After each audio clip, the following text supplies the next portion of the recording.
Recording in progress.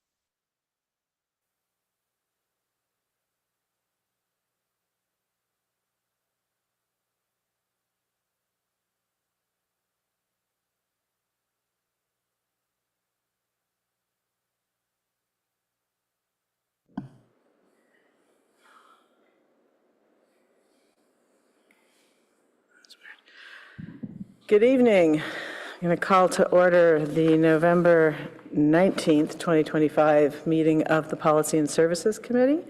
Madam Clerk, would you kindly take the roll? Councilmember Stone. Here.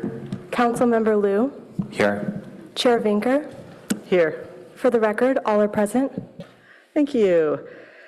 So we'll move to public comment on any matters not on the agenda but within the purview of this committee. Do we have any requests to speak? There are no requests to speak. Okay, then I will close public comment and move on to our action items. The first of which is to get my picture out of the way so I can see what's going on. Okay, item 1. Office of the City Auditor presentation of the building permit and inspection fees audit. I assume we have Ms. Murdoch online? Good evening. Welcome. Kate Murdoch, City Auditor. I will be presenting the results of the building permit and inspection fees audit. But first, I would like to thank the Planning and Development Services Department management and staff, and particularly the Development Services Center's project coordinators for their assistance and support in conducting this audit. Next slide, please. The objective of this audit was to determine if the building permit and inspection fees are accurately and consistently applied, and to evaluate the administration of the program for adequate internal controls. Next slide, please.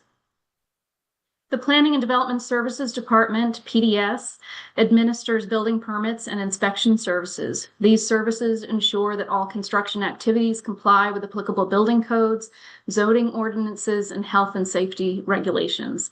These fees are intended to be cost recovery, and they support the city in maintaining efficient service delivery and ensuring fairness and consistency. We noted in our research of best practices and benchmarking of other cities that Palo Alto's fees are in line with neighboring cities and are reviewed annually. Next slide, please. Overall, we found that most major fees were accurately assessed, but some smaller fees were not applied consistently across all transactions. We sampled 60 building projects for appropriate fees. 2 projects had missing building permit fees, in one instance a fire plan check fee, and in another a new single family fee of approximately $1,300. SB 1474 is a California Building Standards Administration fee that took effect in 2009. This surcharge is applied at a rate of $4 per 100,000 building valuation. PDS management confirmed that these fees are only applied to building permits and do not apply to standalone permits such as electrical, fire, or demolition. In our testing, 5 of the 12 sampled demolition permits were incorrectly assessed the fee. The overcharged fees ranged from $1 to $41 per project, and while relatively small in amount, charging unauthorized fees can have financial, legal, operational, and reputational consequences for the city. I do want to note that these were the only overcharged fees we saw, and the rest of the incorrectly applied fees represent an undercharging of fees to the customer. 15 of the 60 projects, or 25% of our sample, were missing record retention fees. These fees were $7.88 per plan sheet in FY24, and for the 15 projects where record retention fees were not assessed, the total in uncollected fees was $184.41. We also sampled reinspection fees. The auditor's office worked with staff to identify 164 permits during FY23 and FY24 that might have missing reinspection fees. We sampled 8 projects from this list with a total of 30 permits and found 3 projects had a total of 6 missing reinspection fees. This totaled between approximately $500 and $1,000 in missing fees. We were unable to determine how many reinspections should have been assessed a fee, as there's no definitive labeling in the Acela system to identify when an inspection should be classified as a reinspection. Next slide, please. We identified several factors contributing to inconsistent fee assessment. Staff reported that during the COVID pandemic, the program discontinued regular internal audits and reviews of building permits and inspection fees. Staff and management also noted the complexity of the fee schedule, and this is something that our office also experienced in conducting our audit. While the fee schedule was recently updated with a cost of services study and some sections were simplified, such as the residential square footage model, the schedule remains complex and relies on staff judgment. We also noted that the Acela system's configuration of fees does not assist project coordinators. For example, fees are not grouped by project category, and multiple fees cannot be selected at once. We also noted that the system might be able to automatically apply some fees, such as the record retention fee, taking that burden off staff. Finally, staff noted that while they do receive ongoing training through the California Building Officials Organization and through regular staff meetings, there is not a formal onboarding and training process for new hires, and they just learn by shadowing. In the past, the city had a more formalized process, and staff suggested returning to this process, that it could be helpful. Next slide, please.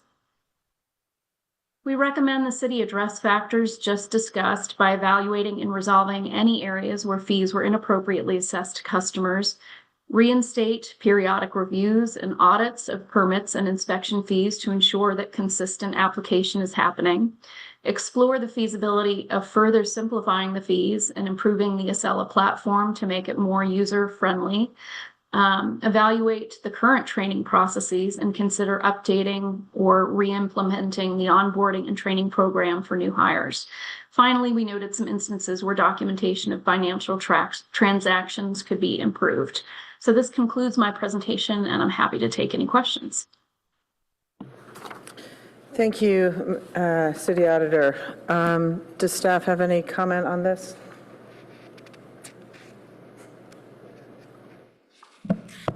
We have staff present that can answer questions from the committee. I believe overall the management response was understanding the recommendations and being able to implement them. So we have staff that can further answer any questions that you may have. All right, thank you. Yeah, that was my understanding, was that pretty much staff is in agreement with the recommendations, so excellent. Do we have any public comment on this item?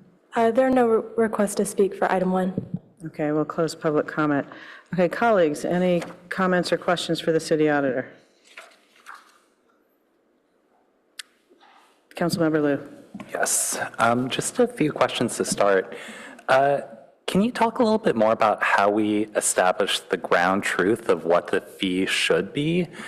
As I look through the fee schedule, it seems really complicated, and part of the problem, I guess, is that we did not have a very clear, consistent ground truth, which is why we could undercharge, or in some cases overcharge for fees.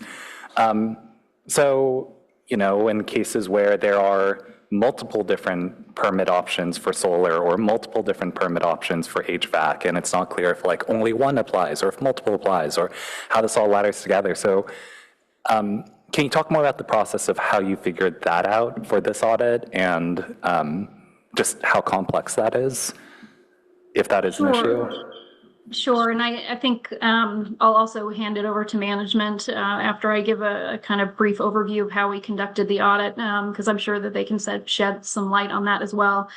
We did interview and work with project coordinators. We also kind of observed in real time how they were conducting, you know, their reviews, and so we did have kind of this walkthrough of how they look at plans, what feeds into the system to help them determine which fees would apply, and so I think we got a pretty good understanding of how to apply those fees, but it is a very complex process. As we noted, there were some system elements with the Acela system where all of the fees are coded in and are selected, that it's a very laborious process having to click through various screens. And so we could see how, you know, it is understandable that somebody might miss a fee here and there. And that's, you know, in part where we discussed kind of making some modifications to that system if feasible.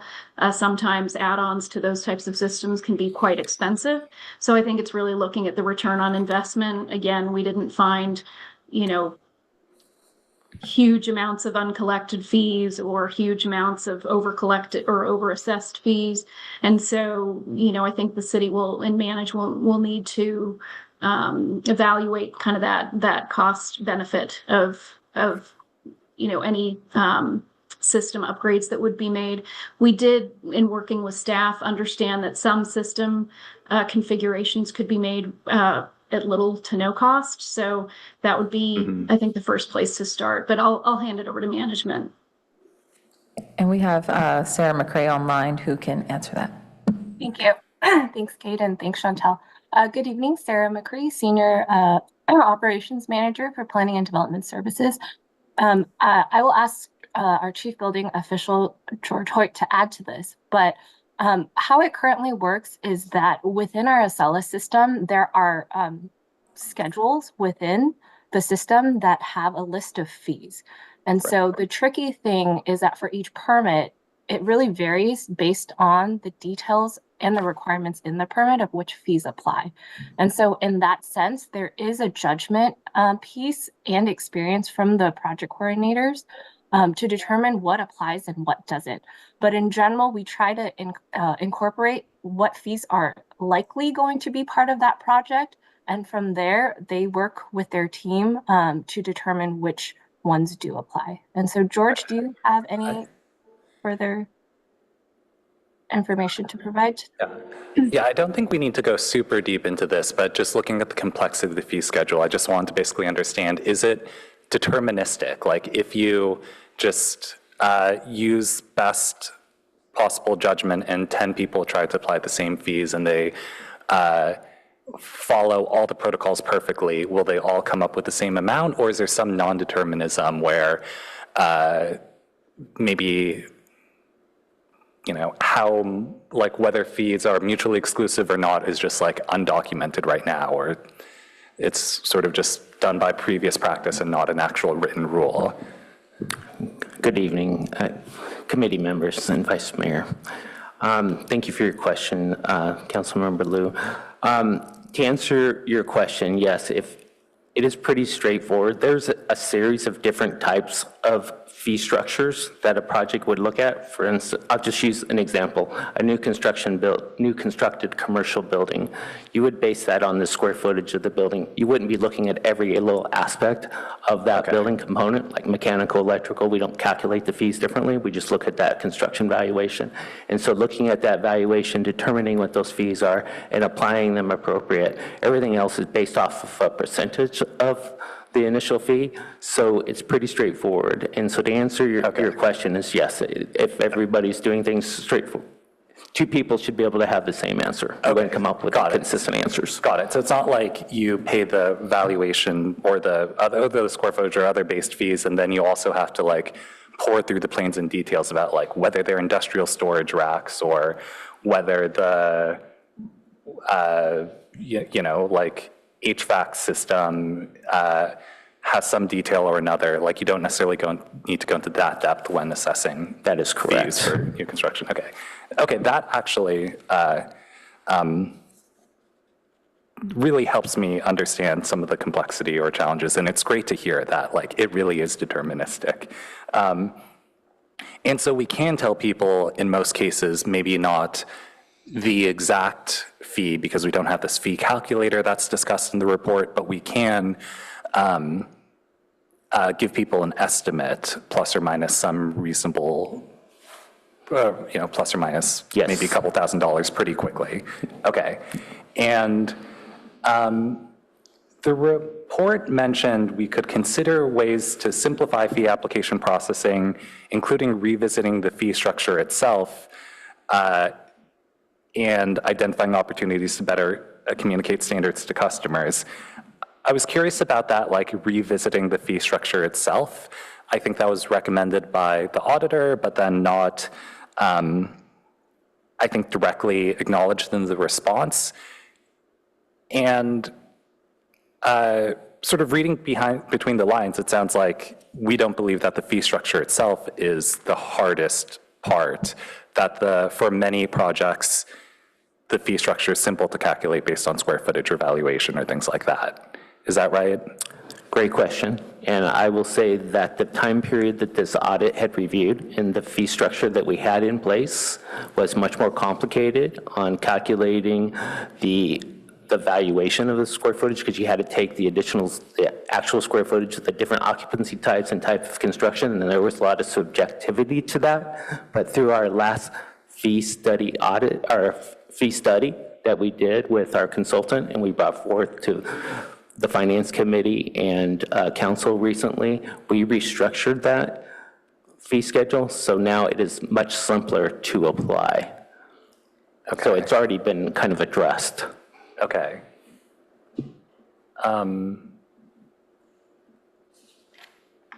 All right, I think those were my questions. Overall, I think this is a great audit that pointed out some like real issues, some real tooling improvements that will actually make things more predictable for residents and developers and staff. So yeah, I think a lot of good findings and next steps that we can work on. Thank you. Councilmember Stone. Thank you. Thanks for the audit. Just one question. I know several examples in the audit show the city not properly collecting smaller fees. Do we have an estimate of how much total revenue the city has lost as a result? That's a great question. I think, you know, the reinspection fees was the area where we saw the most potential for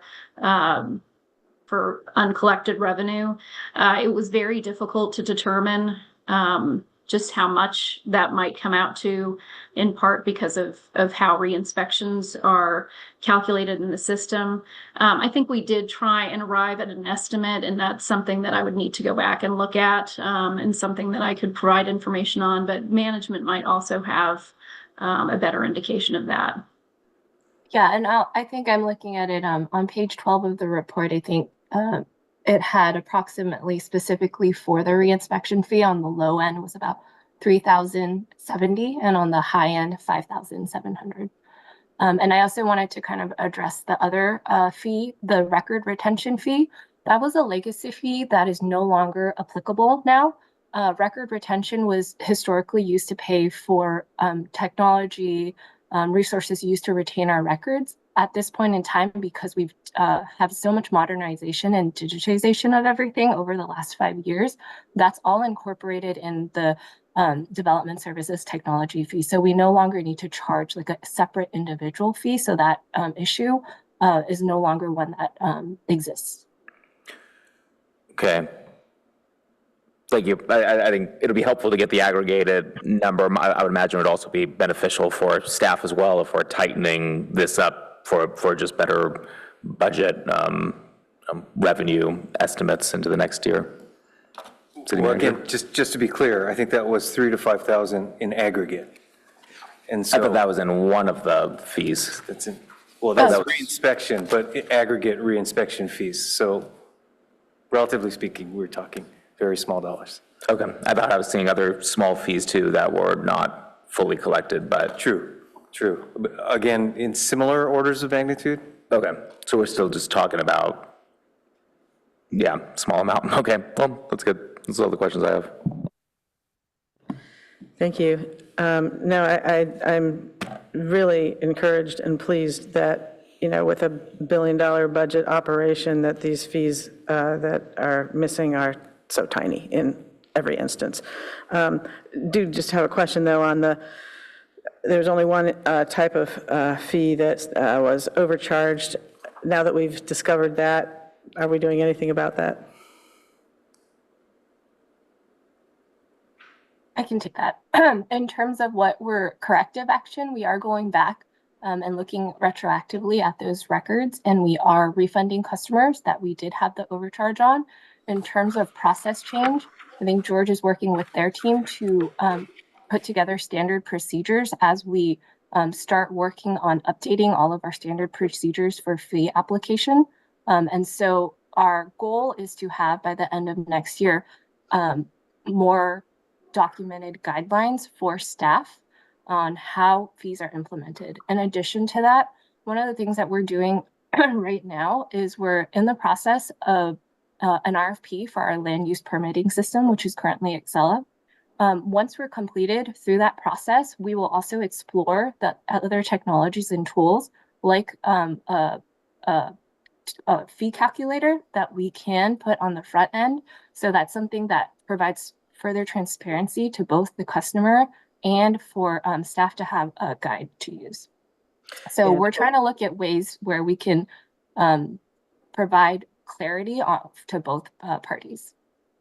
That's terrific. No, I think, thank you to the auditor, but also thank you to staff for, working through this audit with the auditor and getting such, having such good results in the sense that we're finding such small things. That said, we can always improve. I appreciate your openness to doing that and constantly upgrading as systems and circumstances evolve. So really pleased to see the interest and openness and, even further perfecting the system.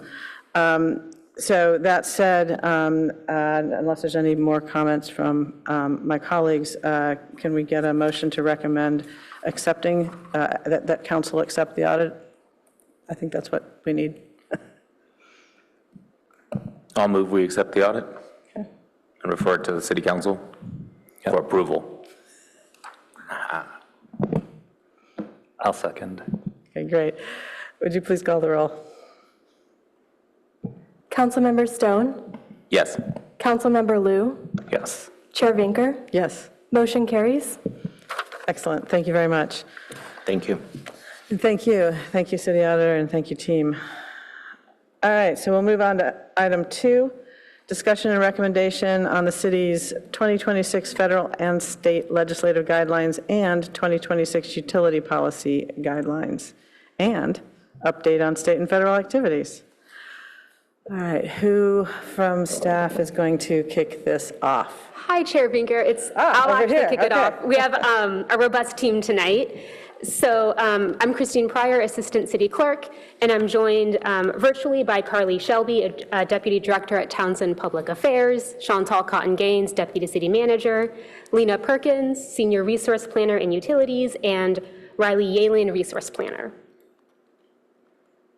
Oh, next slide. So tonight we are sharing the 2 sets of draft legislative guidelines. The first is the 2026 federal and state legislative guidelines, and the second is the 2026 utility legislative policy guidelines. We are seeking the committee's input on these 2 sets of guidelines and a recommendation that council approve the guidelines. I will note that the utility guidelines they are being presented to you as recommended by the Utility Advisories Commission. We will also provide a brief update on recent federal and state legislative and regulatory activities. Next, please. So to provide some background for tonight's item, the legislative guidelines are used by staff in consultation with the mayor and the chair of policy and services to respond to incoming legislative actions that often move very quickly, so it's not always realistic to come to the full city council or the committee to talk about every single item. And so the legislative guidelines provide a framework that staff uses to engage with our legislators and provide positions on relevant legislation. This meeting tonight is part of our annual review of the legislative guidelines. We, every year, seek input from department staff and Townsend Public Affairs, our legislative consultants, on updating the guidelines. So we are looking forward towards what we think could come up in the next legislative cycle. The guidelines, we're asking for you, the committee, to approve the guidelines and recommend that the city council adopt them. We plan to come to the city council in January of next year.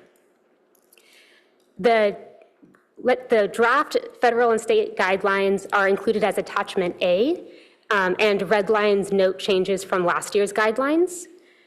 And then, as mentioned, after tonight's meeting, the legislative guidelines will go to the full city council for consideration and adoption in early 2026.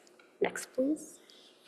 And now I will turn it over to Ms. Shelby to provide an overview of recent legislative and regulatory activities. Absolutely. Thank you all, and good evening, Chair Finker and members of the committee. Carlin Shelby with Townsend Public Affairs. Great to see you all.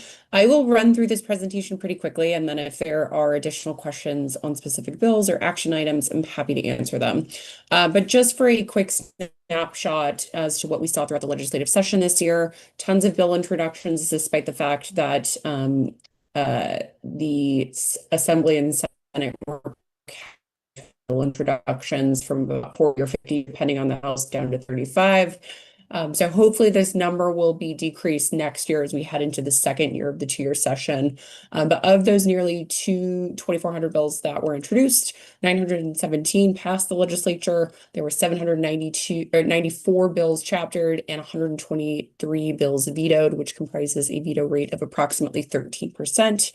That tracks a lot with what we've seen from this governor. Again, tough budget years. We have cuts just based in what we can accommodate in terms of implementation costs in various policy committees. Next slide, please. Going on to the state budget from this year, we had a $12 billion budget deficit problem. We solved that temporarily through borrowing reserves, cost shifts across accounts.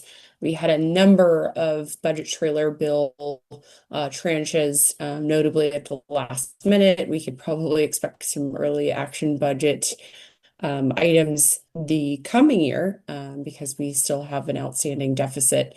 I actually do want to note that the Legislative Analyst's Office released their fiscal outlook report earlier today, and they're projecting a close to $18 billion deficit for this upcoming budget cycle, with ongoing structural deficits around the $35 billion range. We've been doing pretty well in terms of our capital gains taxes and some of those returns, but we're spending more than we can accommodate at this time. And then, of course, we have concerns that are remaining, multi-year deficits, as I said, and then California and DC dynamics. So we'll see most of that unfold next year. You can go to the next slide. So these next three slides are a snapshot of our legislative engagement throughout the year. Want to just highlight a couple of bills throughout these slides. We have Assembly Bill 306, which was ultimately incorporated into budget trailer legislation, into AB 130 at the last second.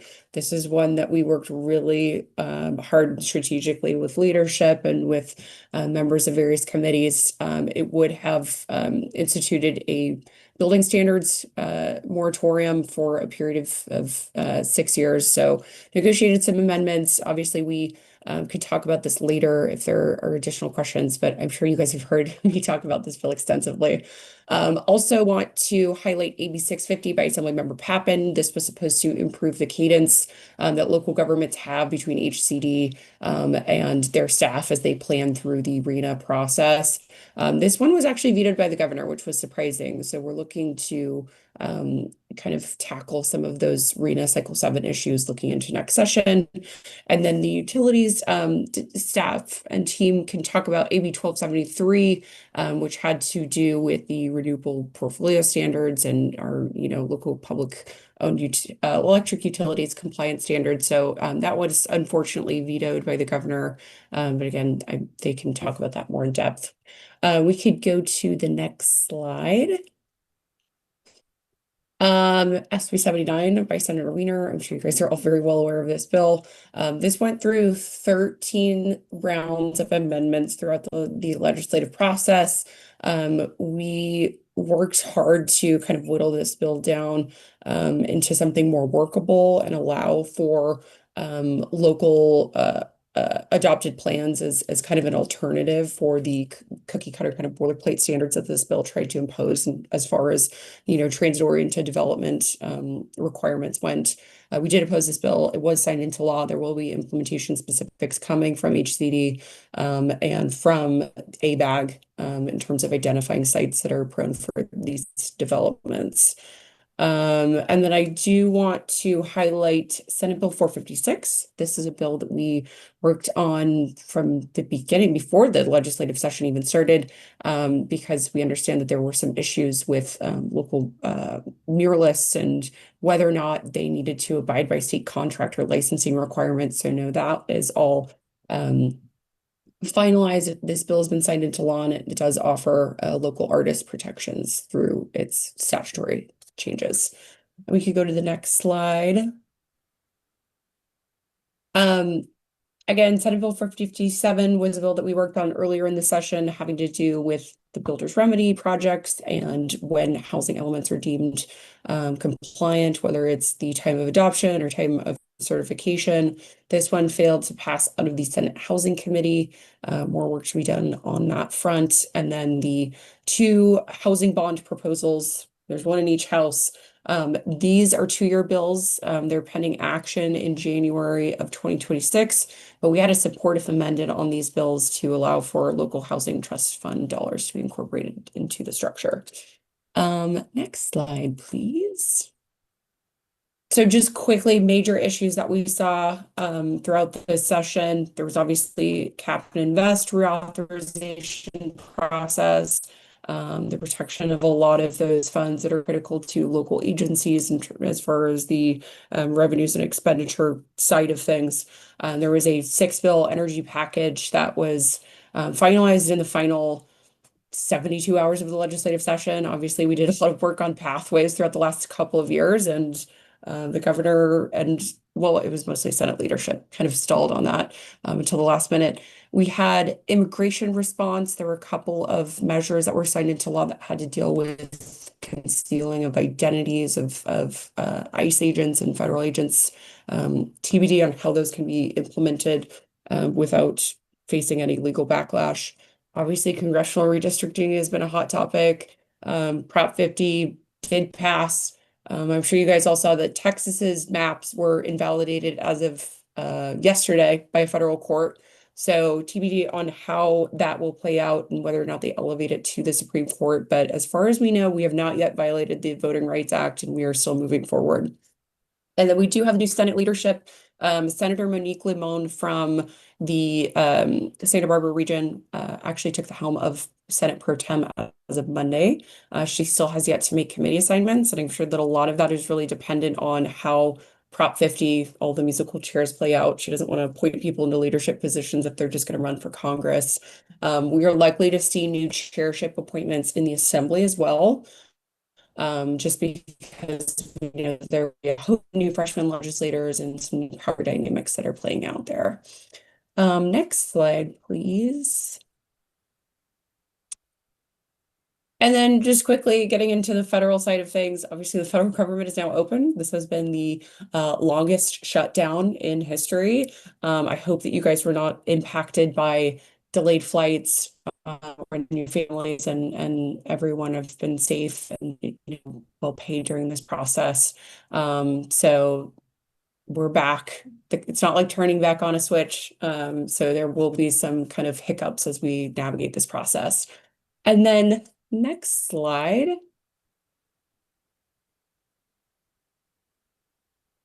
Finally, the fiscal year 26 appropriations process still moves forward. We did pass a continuing resolution that extends the current funding levels through January 30th of 2026. We have 3 of the 12 appropriations bills that have been passed as part of this continuing resolution. There still is bipartisan support for community project funding, and that does include our fire station number 4 earmark, which is still in play to the tune of $850,000. So we look forward to seeing that passed into law. And then next slide. That concludes my presentation. Happy to answer any questions after we wrap up this segment. Thank you so much. Awesome. So we're going to have our utilities update, and then we'll go to general questions. Thank you. Good evening, Vice Mayor, Chair, and council members. My name is Lena Perkins. I am leading the legislative and regulatory side on the utilities specific. activities. And I just want to say that while I'll be the one speaking to you tonight, really Riley Yalian, right here, is really, he's been a relatively new addition, and we really jointly covered these very extensive efforts this year, both on the legislative and regulatory side. So just for a big picture, 2025 on the state legislative side could not have been busier on energy issues. And, we felt it, everyone we worked with in our joint agencies and our lobbyists felt it, the lawmakers felt it until, 1 or 2 in the morning as they blew their deadline. And ultimately on the state legislative side, we got almost everything we were pushing for and advocating for. So, that's kind of just the big picture, and I can go into a few details, which Carly already touched on some. And on the federal side, it was much more of a mixed bag. While there is real opportunities for streamlining for wildfire mitigation and prevention, and also streamlining for permitting for electricity transmission projects, both for maintenance and new transmission. The tariffs that were imposed are currently projected to increase new generation and transmission costs by about 20 to 30% ongoing, not as a shock. And the One Big Beautiful Bill, the HR 1, that ends renewable energy tax credits earlier, so we anticipate that will increase costs for new renewable energy projects. One thing that's very notable for Palo Alto utilities is that since we are about 40% federal hydropower, and we also own about 54 megawatts of transmission going up to Oregon, which the federal government maintains for us and provides wildfire mitigation for, that these federal staffing cuts are very substantial for us, both in terms of operational efficiency and ultimately, those projects being maintained in a state where they can generate value, and if they're suboptimally dispatched, we're pretty soon to feel it. So we collaborate with those folks a lot, and I was up in Folsom 2 weeks ago during the shutdown, and they were still at work, but they're glad that it's over. On the state side, as Carly mentioned, Cap and Invest. This is just a huge bill that we were able, that the state and the governor were able to reauthorize. And what we got through this is pretty much a clean reauthorization. So, there was a lot of maneuvering to shift where those GHG allowances, which are like permits to pollute, would be allocated to for the free allowances, and then where the revenues would go. And so we're really pleased with that. And so what this means is it will continue to let us electrify everything. We monetize those GHG allowances, and those are potential funding streams for several of the programs for decarbonization and local decarbonization programs. And so that's the first two, AB 1207 and SB 840. And then for AB 825, this is the pathways legislation. And what this does is, several of us in the room, including myself, remember in 2016, the last time we had a real chance at a broader electricity market. And it's taken almost 10 years to get back. But what this did is it authorized a higher regional board beyond California-specific lawmakers that will administer a Western states-wide electricity market, and that's going to allow just a broader optimization so that the best and cleanest resources can compete, and so that should lower electricity costs while lowering emissions. So this was extremely hard fought. Our general manager at Northern California Power Agency, Randy Howard, spent a good chunk of the last 2 years of his life on this. And I also just want to note, with everything on the state and federal side, Vice Mayor Vinker was just really pounding the pavement and doing a lot of outreach and very strategic and really a leader in a lot of ways. And so that was, couldn't have come in a better year. So, And then, kind of my personal biggest disappointment here is AB 1273, where it passed unanimously through the Assembly and the Senate. But it was vetoed by the governor because this was a two-part bill. There was a CPUC bill that just said, hey, if a certain magnitude of rate increase for an investor-owned utility is going to go through, we want to make sure that that has to have a hearing. It can't go on consent. And then our part of the bill was just preserving how our large hydro is treated in extremely wet years so that we are not penalized for our legacy hydro contracts that we have worked and paid for and collaborated really deeply with. And due to the constraints on the CPUC, the governor felt that he had to veto this in such a tough budget year, but he did speak to our portion of the bill that it deserved consideration. Yeah, and so we plan to revisit this in 2026 as a standalone bill. We can go to the next slide.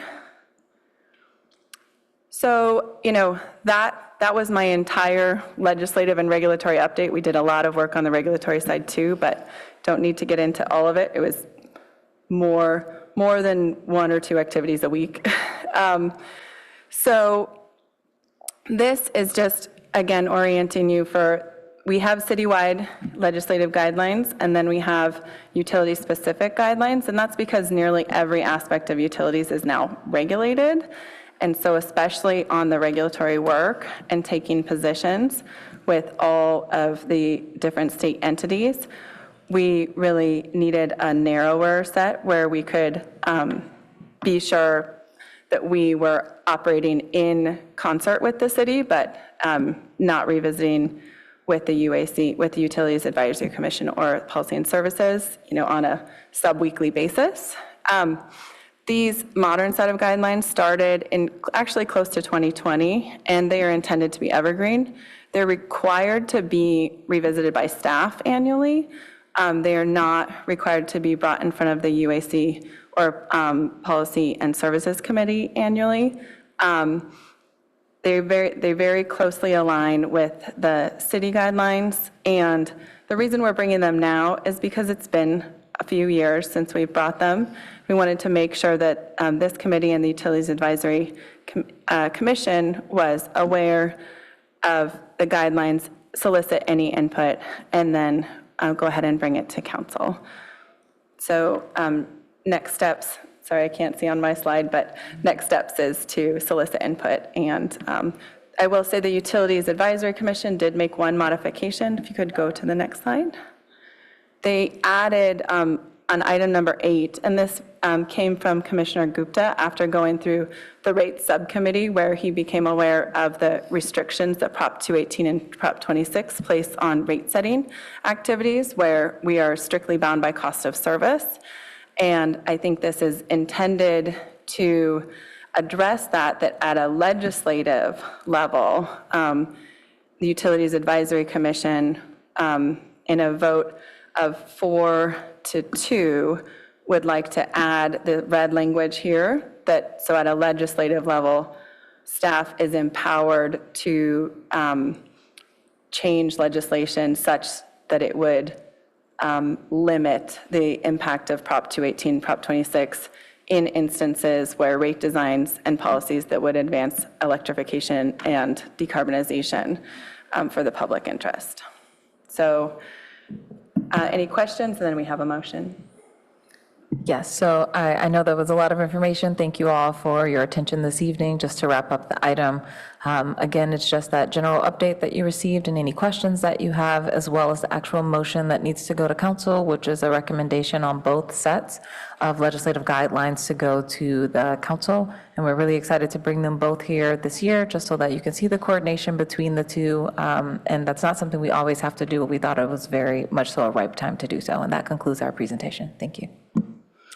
All right, well, thank you to the entire team of presenters tonight. It was robust, as the clerk said.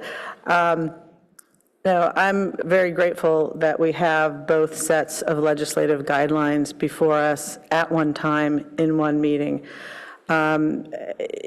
because having been through the legislative policy guidelines at council for the last couple of years, and then this past year, having worked, as you mentioned, with the utilities department extensively, because there was a lot of active legislation in the utility space, it became clear to me that we really did need to have sort of the holistic view of what the city is advocating for in Sacramento, so that, and I know that staff is in touch with each other, and I know that the two sets of staff, I'll say, are in touch with our advocate in Sacramento and Washington. But for us as council members to have that whole picture, I think is really important. And it particularly came home to me because, as you know, because Palo Alto owns its own utilities, and the electric utility is part of a JPA with the Northern California Power Agency, and that's how we do our procurement, generation, distribution, transmission, all of that. Being Palo Alto's commissioner on that JPA and sitting on that legislative committee and seeing that it's generally in line, but sometimes there are some edge cases. We have a variety of members of that JPA, some of which are much like us, some of which are not. We have ones that are much more rural. We have the Port of Oakland. We have BART. So it's quite a variety of entities. So to look at the ledge guidelines that utilities has developed to deal with that and the other utilities, alongside the ledge guidelines for housing and other things, I think is really important for coordination purposes. So I really want to thank staff for doing that this year, because I know it's not something that we do every year. So that said, before we get into further questions and comments, do we have any public comment on this item? There are no requests to speak for this item. Okay, all right, thank you. So we'll close public comment. I want to make one comment, and then what I might suggest is to I'll see whether my colleagues have any preliminary comments. Then I would suggest we just go to the revisions in the ledge guidelines and just see how each of us feel about the recommended revisions, and that might be the most efficient way to step through this item.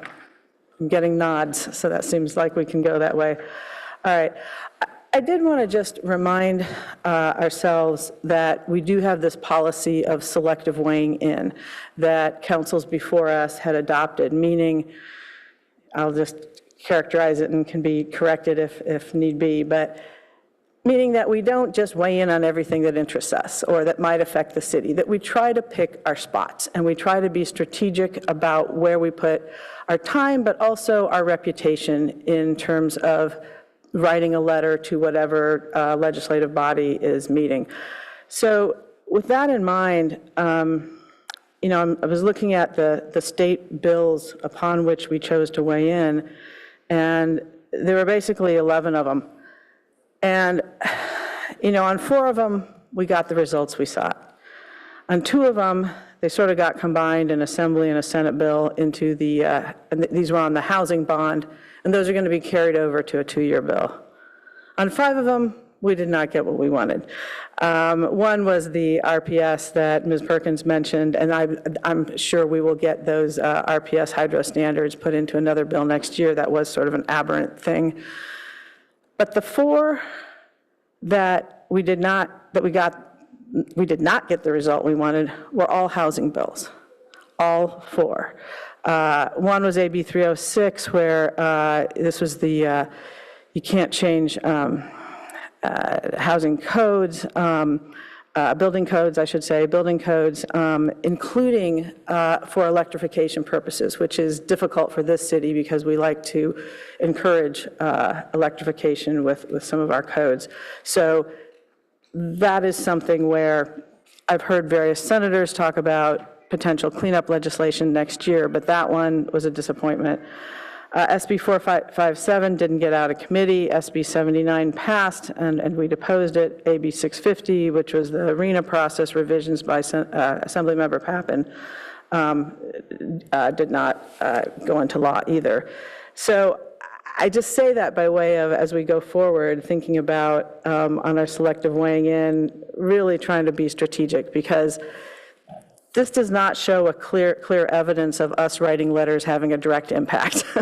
So I think we need to think about how we do that. The ones that we got were not exactly our key council priorities. There were a couple on public meetings. That's great. We supported it. Great. There's one on muralists, which was nice because we have them here and we got the result we wanted, and one on transient occupancy tax, which is great. But those aren't our core areas. So I think we really need to be thoughtful as we go into 2026 about how we do our advocacy in Sacramento and Washington. So I just say that by way of background, and I don't know if either of my colleagues have any background questions or comments before we go to the ledge guidelines.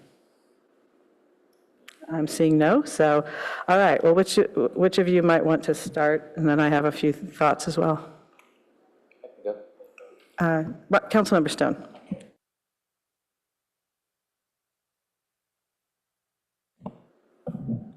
Yeah, I've only got about three that I want to chat. I'll start with public safety. One concern I saw in the red line was a suggestion to remove radio encryption under public safety. Why is that? Because I know it hasn't. There's been several attempts, in particular from Senator Becker. I know those haven't been successful. I don't know if he intends to reintroduce those bills in the future. But I'm worried that we would not support that, especially given we continue to not encrypt in Palo Alto and don't have any issues. And I think us being able to share that story with lawmakers around the state and other law enforcement agencies is a helpful example of it working. So, Councilmember Stone, that was removed at the suggestion of the police department because the radios aren't encrypted. If you would prefer to keep that in just as a messaging point so we can say that we're not encrypted and we're proud that we're not, we're happy to leave that in if you'd prefer. I think we should keep it in case we do see another effort at the state that at least would not then preclude us from being able to weigh in and share our success story. So thank you. The other one on public safety. One thing I know we kind of discussed at some point, sometime earlier this year, and I know it wasn't agendized, I brought it up, but it was relevant to something regarding like regulation of motorbikes or e-bikes in particular with minors and the safety concerns and other issues that have been kind of raised across the state. And there's a bit of a frustration that the state was doing little pilot programs like in Marin County, but we are essentially preempted from being able to do those regulations. I think that's an ongoing issue that we should weigh in on if we see the opportunity. Thank you. We're happy to add that. And I know that our Office of Transportation is actively looking at those types of things. I believe it came up in the discussion of one of the bike and ped studies. And so I know that they are definitely very aware of the issue.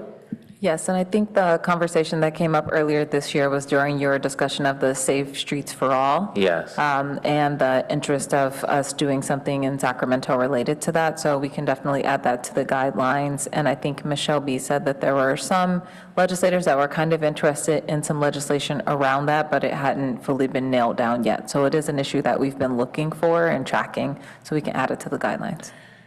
Great. Yeah, my colleagues are supportive. I think that'd be wonderful. And then my last one, bit of a concern, is with the tort reform bullet that was added under the financial section to reduce the city's liability and exposure. So, of course, I think reducing our liability and exposure are important things, and those lawsuits can become very expensive for the city. But tort law is also what makes cities have to ensure public spaces are safe, and I wouldn't want to provide just kind of a blank check for us to oppose any of those maybe common sense safety improvements that, so I'm curious if staff wants to speak to that as far as kind of what's kind of the thinking of that line there. Hi, Councilmember Stone. Thank you for the question. That actually came at the request of the Finance Committee. they were talking about risk management at their October 21st meeting, and included as part of their motion was recommending the City Council add tort reform to the legislative guidelines for 2026. That said, if there are changes to the language that's in the red line version, I'm happy to include any edits you have, and then when it comes to the full council can consider the bullet point. I'll look at the language to see if I have any suggestions on how we can modify it. I think there are some potential unintended consequences there that worried me a bit, but I'll take a look at that and maybe I can add on a little later. So those are my initial comments. I think the city attorney has. If I could just add a comment. So the city's excess liability insurance rates are rising significantly, not due to the claims experience in our city. The claims auditor stressed that we are doing currently a very good job of risk management and reduction practices, and we are also doing a review to see where we can raise our game in those aspects. Really what we're seeing is statewide a very sharp increase in jury verdicts against public entities. And so tort reform statewide is a heavy lift, and I can't imagine that there would be any significant change, but if there is any potential, it would be minor around the edges to address perhaps what could be viewed as excessive outcomes or potentially abuses of the tort liability system. Okay, that's helpful. Yeah, I think for us, it's kind of a challenging balancing act of securing our own resources and reducing liability to really protect, I guess, public funds, while also, though, protecting the public themselves from what I think tort law has had a successful track record of being able to do. So, okay, but I appreciate that. Those are my main comments.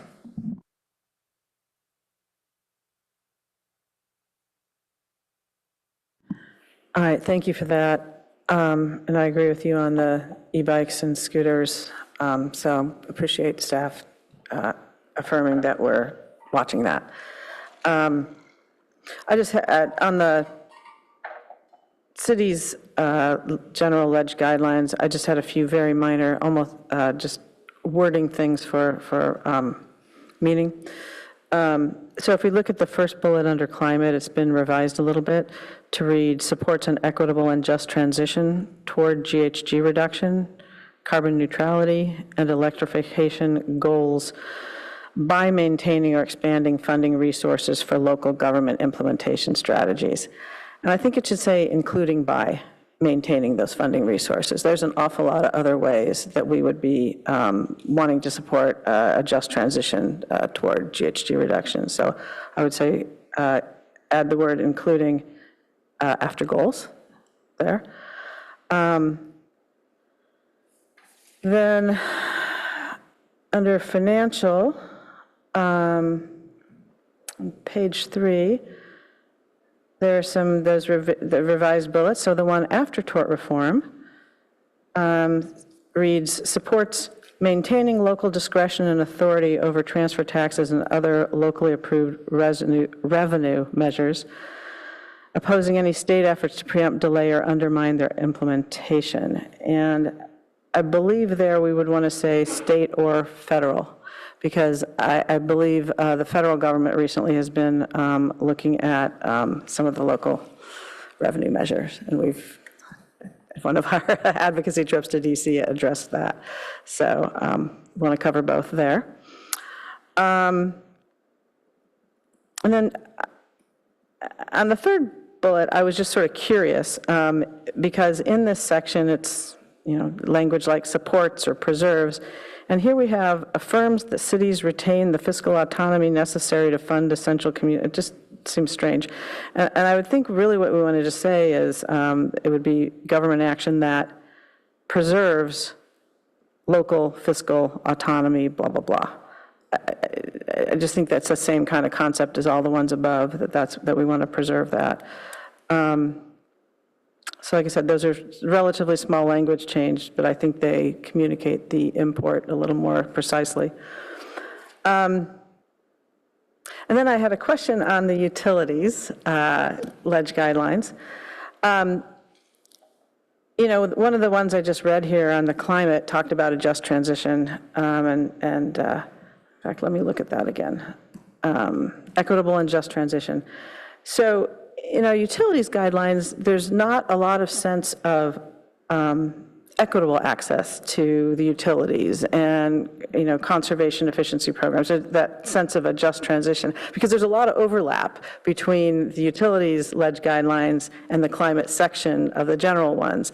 And so I would just ask, we don't need to wordsmith it tonight, that before it comes to council, you take a look at it and think about where it might be appropriate to sync it up on that a little bit with respect to, because I've seen us do that in practice. And so I think making the written ledge guidelines fit better with our actual practice around looking at that. Because we've, for example, we're looking at utility rates in multifamily dwellings and for low-income earners and that kind of thing. So I think we are doing it. And so Ms. Perkins, you might have comment on that. Yeah, I think we're just heavily governed by state laws and the public utility codes in how we can do that on the utility side. Yeah. So I'm not adverse, like the state law and the public utility code will still exist. And so I think there's room to wordsmith it here, but we'll just have to make sure that there's an understanding from, staff will understand, but that there's an understanding from the public that this can't preempt state law or the public utilities code. Yeah. Yeah, I think it's more a statement of our intent and priorities, and then when there's an opportunity to weigh in when that's on the table, we would have that available. So, yeah, thank you. That's all I have. Do you have anything? Yes. Councilmember Liu. Just a few things.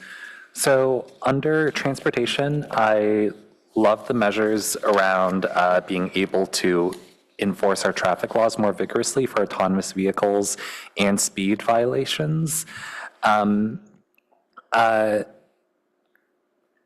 This is getting more specific, and I'm sure this is in the spirit of this, but also being able to enforce on red lights and stop signs would be something that I'd be interested in. I know some cities in the state already have special permissions for this, and we'll learn from them, but I'd love for us to have the ability to enforce on red light running and things like that as well.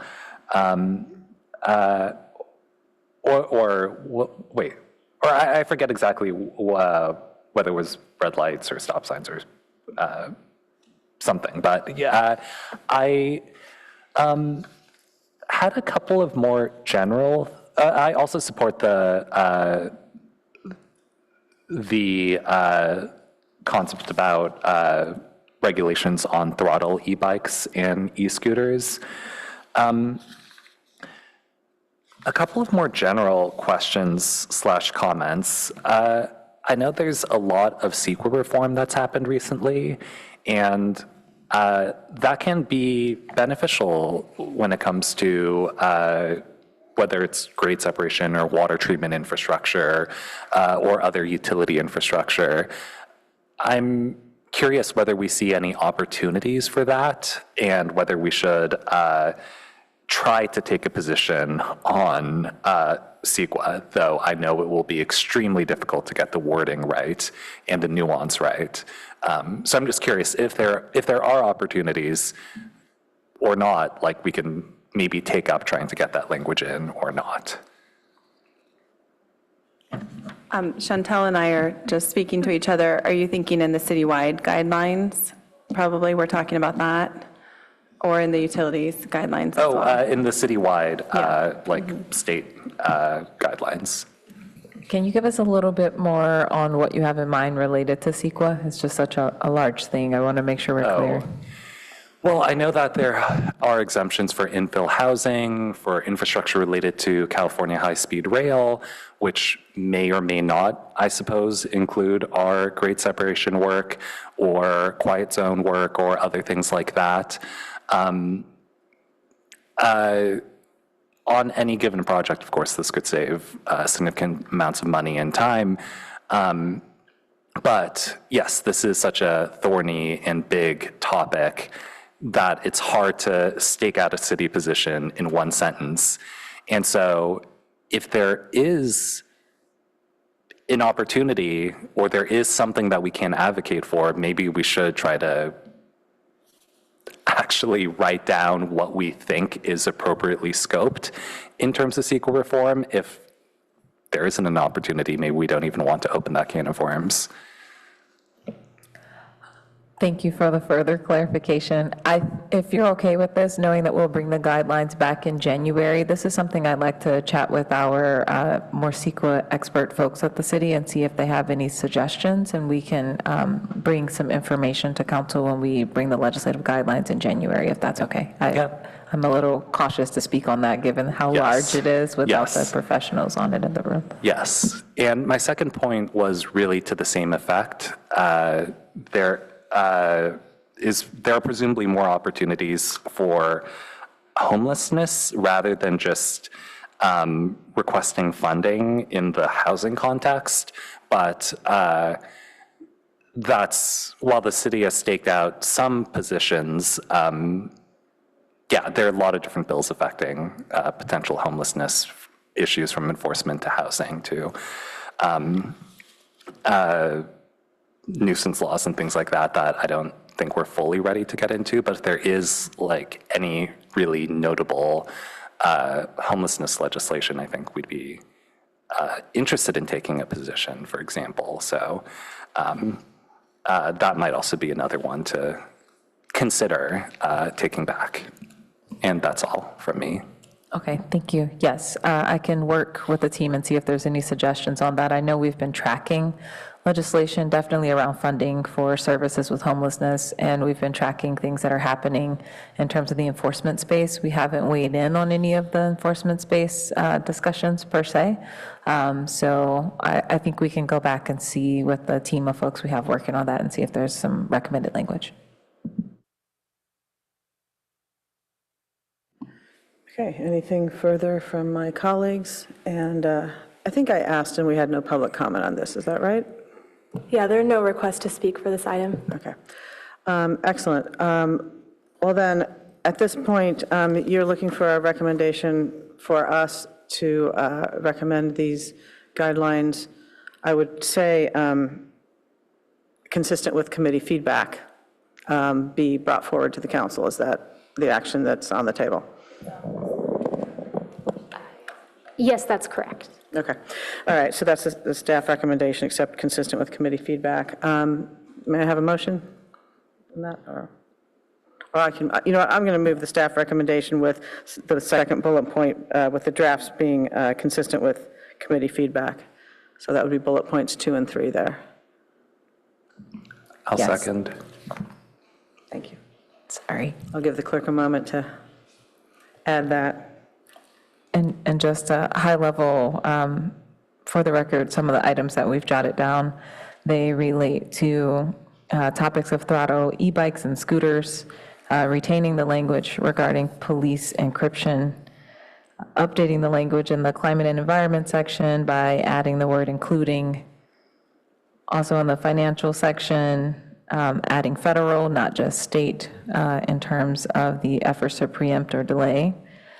In the financial section, having some language in there to clarify preserving local fiscal autonomy. And the last one I have is language regarding transportation enforcement on red lights and stop signs. I might have missed, Chantal, if you mentioned the radio encryption, we want to leave that language in. Yes.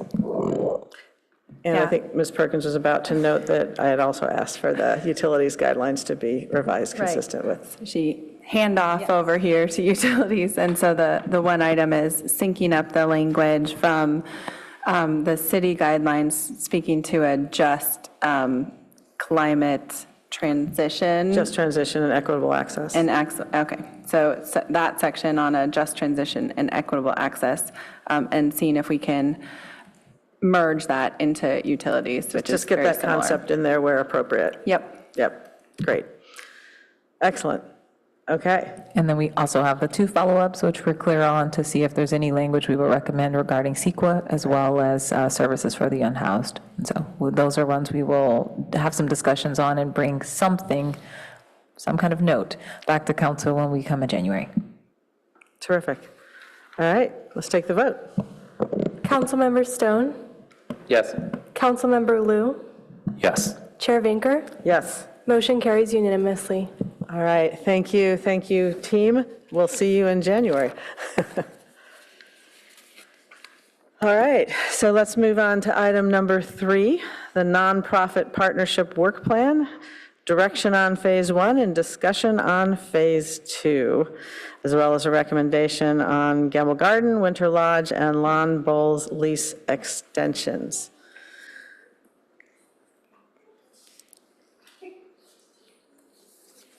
I believe start with a staff presentation. Yes, we have Ms. Lupita Alamos, who will do the staff presentation this evening. All right, welcome, Ms. Alamos. Thank you. Good evening, Chair, Council members. Lupita Alamos, Assistant to the City Manager, here to present on the Nonprofit Partnership Work Plan, direction on Phase 1 and discussion on Phase 2. And with me tonight as well online, we have David Ramberg, Assistant Director of Administrative Services, and Sunny Tong, Real Estate Manager, to address any specifics on leases that you may have. Next slide, please. For our agenda tonight, just to give an overview, we'll very briefly, for the benefit of those that are new to this process, it's just to give a quick overview of the partnership work plan, and then go into the direction on phase 1, followed by the discussion on the nonprofit partnership work plan phase 2, and then give more information recommendation on the long-term lease leading examples that include Gamble Garden, Winter Lodge, and Palo Alto Lawn Bowls.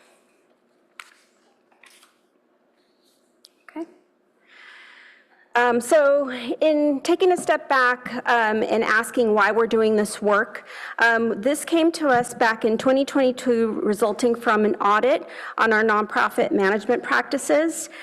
Council, a couple of years later, had a study session to receive that report and provide feedback to staff on a set of principles that were recommended to help provide that framework for how we would strengthen the city's practices that reflect the audit's recommendations and have recommendations on our relationships with our nonprofits.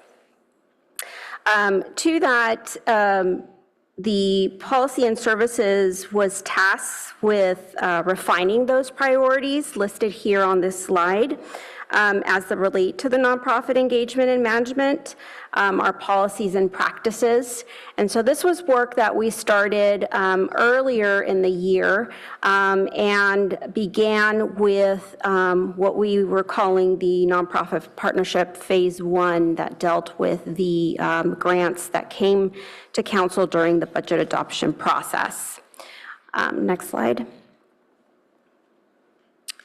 Overall, when we look at the totality of the work plan, we have identified four major areas. The first, which I just spoke about, which is addressing how we consider grants that come before council during budget adoption that don't necessarily fall on an established process. We also have work on nonprofit lease agreements, including long-term, which we have on discussion for tonight. We also have the nonprofit multi-year service agreements, as well as comprehensive review of our grant programs, including Human Services Resource Allocation, or known as HSRAP, and Community Development Block Grants, or CDBG. So this kind of forms the totality of all of the areas in which we touch partnerships of some form with our nonprofit partners. So for tonight, starting off with this phase 1, our first request of the committee will be to provide direction on whether staff should continue this process into fiscal year 27. This process concluded in June of 2026 with the award of around $500,000 in grant funds to about 18 nonprofits. And through that, we received a lot of feedback from our stakeholders on ways that we could improve these process in terms of the application and our requirements and guidelines, such as our HISREP overlap, improved pre-application and engagement support.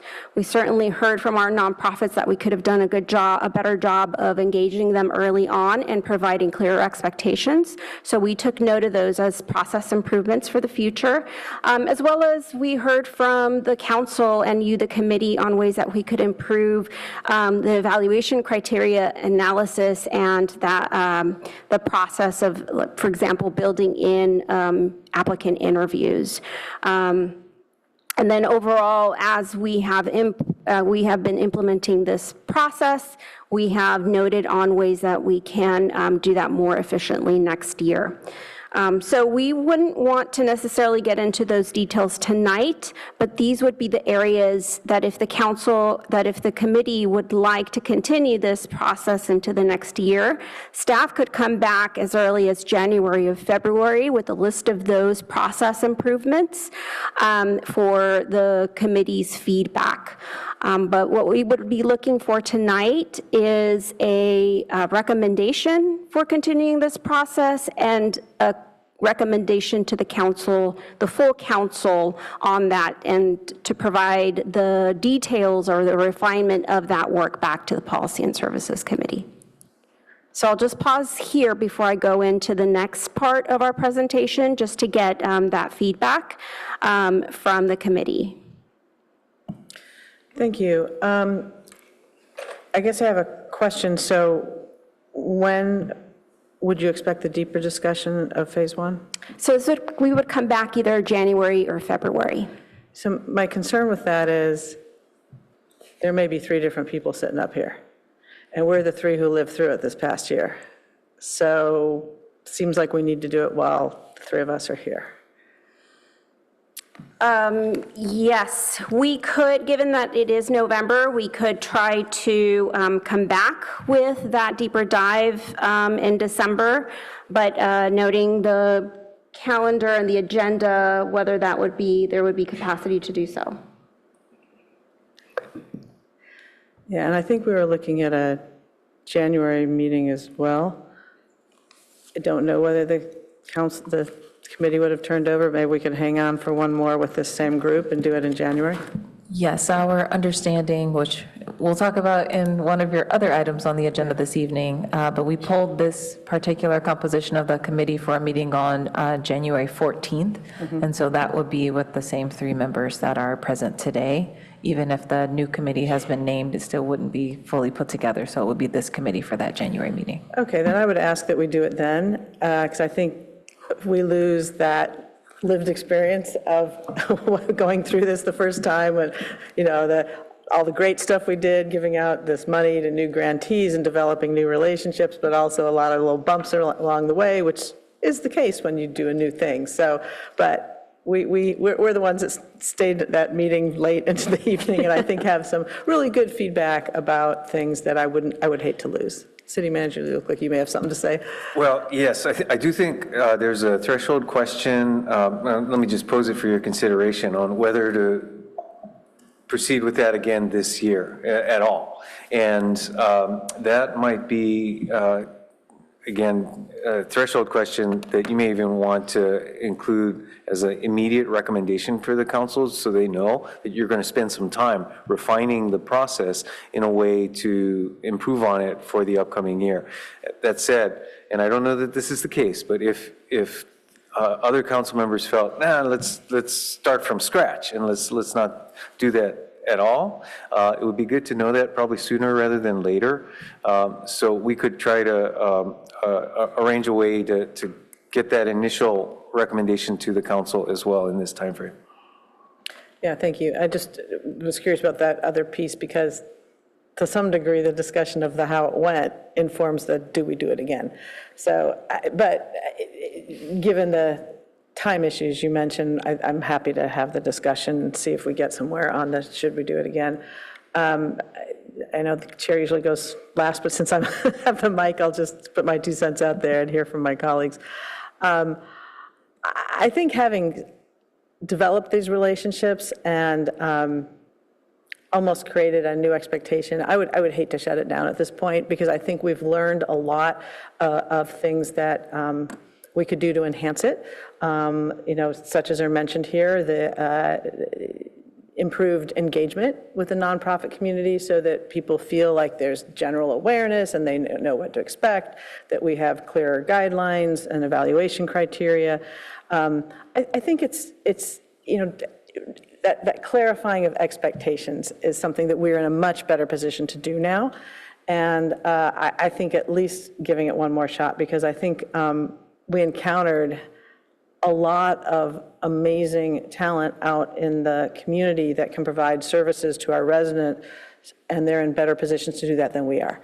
And that was the whole point of the program.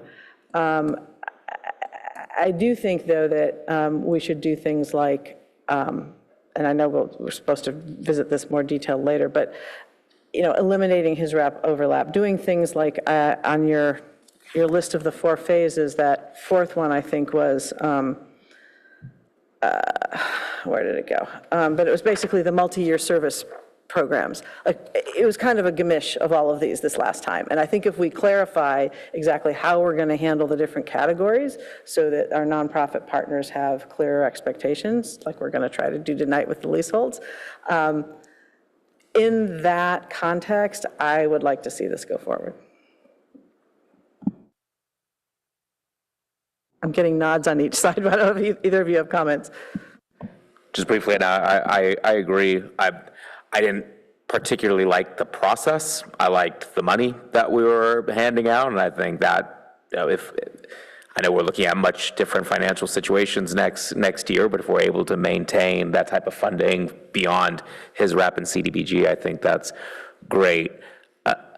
Something that I found to be uncomfortable with the process, and I don't know how we get around this, and maybe it's providing authority to staff or commissions, but I think one of the uncomfortable things is we do develop particular relationships with certain nonprofits through our service over the years, and we get invited to different events, or there are certain kind of nonprofit leaders who are more active in creating relationships, and I think it creates this awkwardness in our decision-making that might not be always driven by what are truly the greatest needs and who can deliver those needs. And I don't think that there's any nefarious intent by any council members on that, or anyone trying to be, I don't know.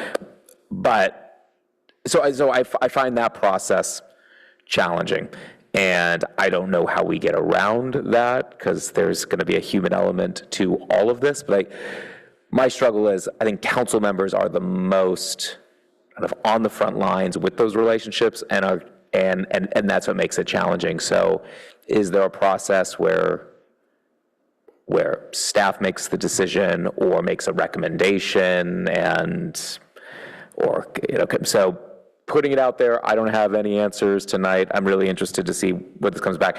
And I know, and I don't need the answer tonight since it's coming back, but being able to hear what was the actual feedback from the nonprofits when we get that too, because I know that's being incorporated into this. I mean, I think that's ultimately the most important piece. But yeah, those are my thoughts on the phase 1 part. I think the phase 1 process was generally well thought out, had some ways to make it more smooth and more efficient, but made sense to me. And it was a process that we also all worked on in designing, and so I appreciate that. I think the most awkward part was the dynamic with the finance committee, deciding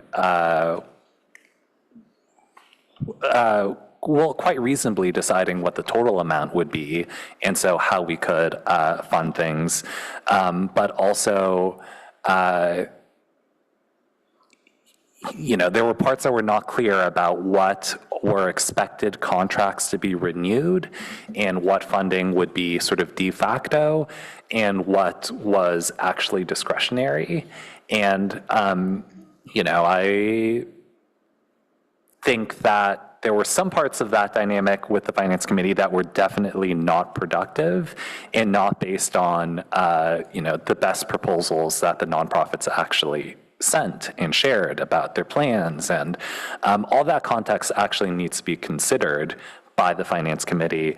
But I think there'll always be tensions with the committees, especially when it comes to fun things like this and where we can sort of have direct community benefit. Maybe this is a council norm or something that council needs to vote on overall, to say that Finance Committee picks the total number and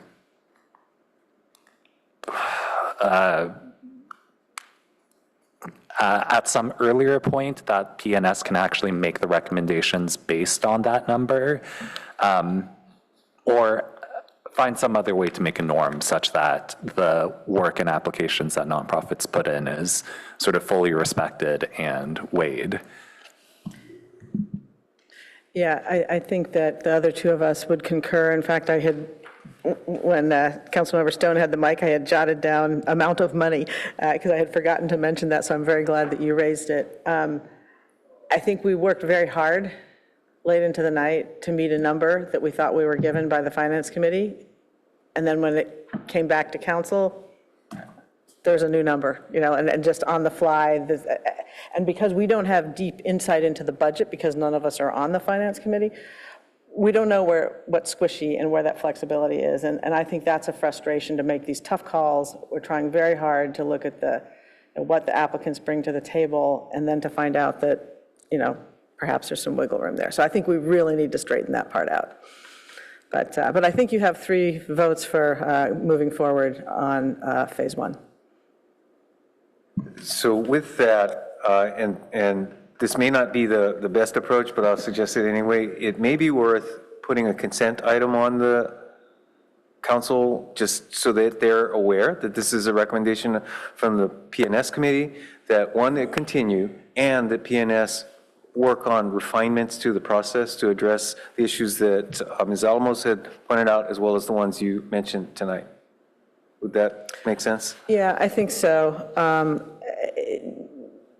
And things like, making it clear that, I keep losing it, that the nonprofit multi-year service agreements are separate, that we're going to be looking at interaction with other funding programs, his RAP and CDBG and such. I think we make that clear in there, that, yeah, it would be nice to put that on consent. You got it unanimously. Yeah, thank Very you. good. Thank you for that. We can proceed with that. Okay. Should we make a motion on that now, or should we make that at the end of the item, so we have a? I think we have what we need to put that together, and we could certainly work with the chair on the specifics. Great. Okay, then moving on to the next slide. So for then what we're calling nonprofit work plan phase 2, having concluded the phase 1 in June and coming back with a refinement of it, now we are recommending that the policy and services look at nonprofit lease agreements next when considering the whole work plan, and specifically the long-term lease agreements. And the reason for this being that we have several organizations long-term leases that are coming due or will need council action and would benefit from a discussion from the committee as we make these evaluations on these leases. So to help us kind of set the stage on how we are recommending such evaluation, we're looking at kind of like the three leading questions of, what are the public benefits of the partnership, what's the financial relationship, and what supports the stability of the partnership. And we put together a few definitions under each of these as reflected here in the slide to help kind of define what that framework would look like and the areas that we're touching on. In the staff report, we also note the areas of crossover between the nonprofit guidelines, as well as we point out some of the nonprofit best practice recommendations for each of these. So as we go through these different nonprofits, we're keeping these three basic questions in mind and wanting to really articulate, again, the public benefit of that partnership, wanting to understand the financial relationship, and specifically talking about the non-monetary contributions and ways to measure that through performance metrics, as well as the stability of the partnership and what is the resource that we're trying to conserve through this. So with that, we'll move on to the long-term lease leading examples. And we start here with Gamble Garden. Gamble Garden's lease expires in 2037. They're seeking a new 50-year lease. They are hoping to leverage this new lease for fundraising efforts to build a new horticulture classroom. The Gamble Gardens is a well-known, valued community asset that's been that's maintaining the historic garden and buildings, the structures. They've demonstrated organizational capacity and continue to operate and maintain and enhance the facilities and gardens. So while they don't pay any rent, they do fully maintain the property.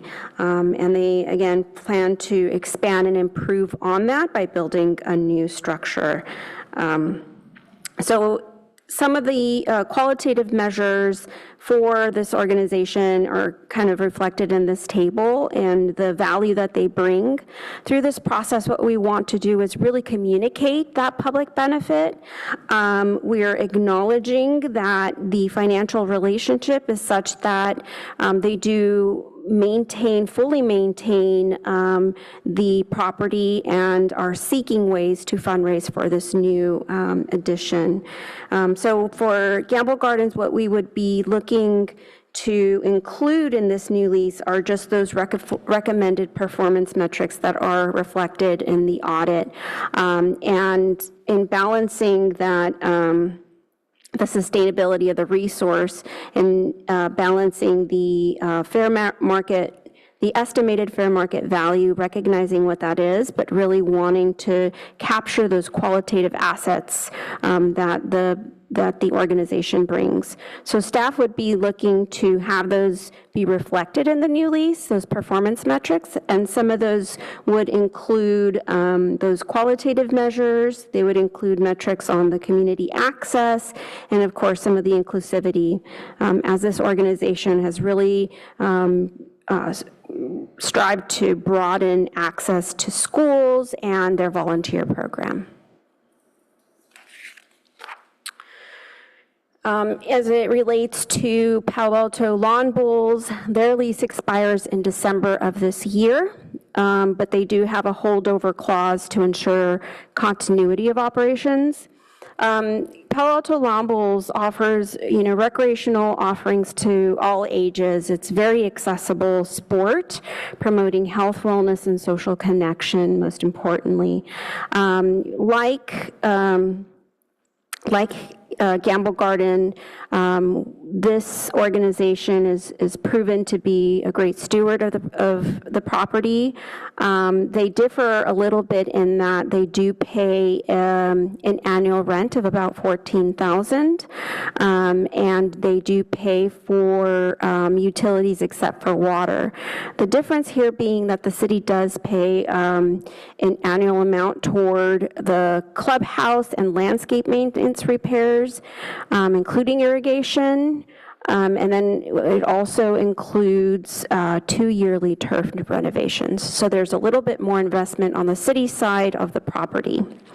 And this is in the range of over $60,000 a year. So it's a significantly reduced rate that Palo Alto Lombo receives. And also in recognition of that, relationship, we are looking again to reflect and balance the financial piece with those qualitative measures. And some of those are listed again here on this table, but they do a great job of integrating participation with youth, adults, seniors, and veterans. They do a lot of community building through their leagues, tournaments, and social events. They open up their facilities to nonprofit organizations, as well as offer up some of their equipment for borrowing for some of the schools. So they really try to have an accessible resource. They also offer free lessons on the weekends. So again, for long-term, for Palo Alto Lombos, we would want to continue to express and communicate the benefit to the community and have the lease reflect some of those performance metrics. For Winter Lodge, finally, this is another beloved community resource offering ice skating and tennis. It's year-round recreational access. And Winter Lodge is looking really to combine the tennis and ice skating leases, which are currently handled separately. And they have different expiration dates, and this is just due to the origin of the lease and when the tennis courts were annexed into the property. The tennis lease does expire in 2026, which is why they will be requiring council action on this. And this, through studying of this particular lease, it was the spirit of the older council back in the 90s that both the Winter Lodge and the tennis leases be combined. So this action would just be reflecting the spirit from that council from years past. But Winter Lodge is, again, fully maintains a well-run facility and program, and the city does not charge for rent. So they do offer access to many schools and nonprofits. They offer affordable options to groups, and staff, again, like the other two organizations, would recommend that through this process, the lease include performance metrics that reflect the performance metrics around community access and programming as it relates to their ice skating and tennis activities. So really what staff is asking of the committee tonight is to provide feedback on the overall framework by which long-term leases would be evaluated in the future. And if the committee feels and agrees with the assessment staff has made tonight on these organizations, we would recommend that the committee recommend to council approve the lease renewals of Gamble Garden, Winter Lodge, and Palo Alto Bowls with these leases reflecting the committee's discussion tonight. So the next steps would include that each organization, if the committee approves this tonight, each organization would reflect the committee's direction tonight. We would co-create performance metrics to reflect the different areas that we talked about.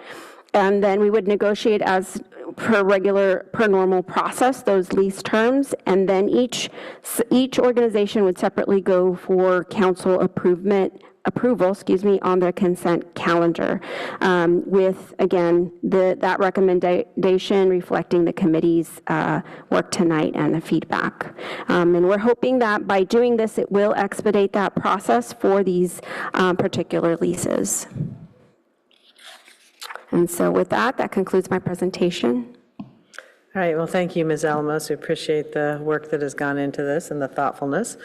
I'm going to turn to public comment, and obviously, we've just been talking about the leases, but if anyone has anything to say about Phase 1, we did not take a formal vote, and you're welcome to address that too.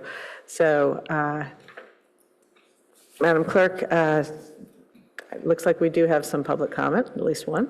Yes, we do have one request to speak. Our first speaker will be Micah P. Okay. Welcome. Thank you.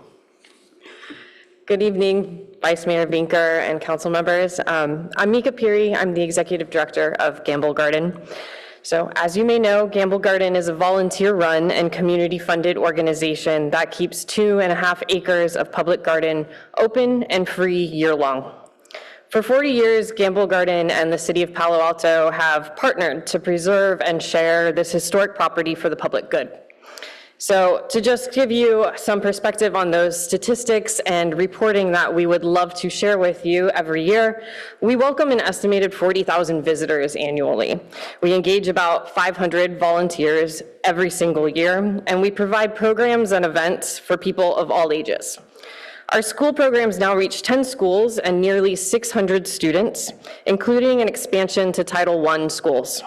We partner with groups like Youth Community Service, Avenidas, the Palo Alto Museum, the Food Closet, and many other local nonprofits.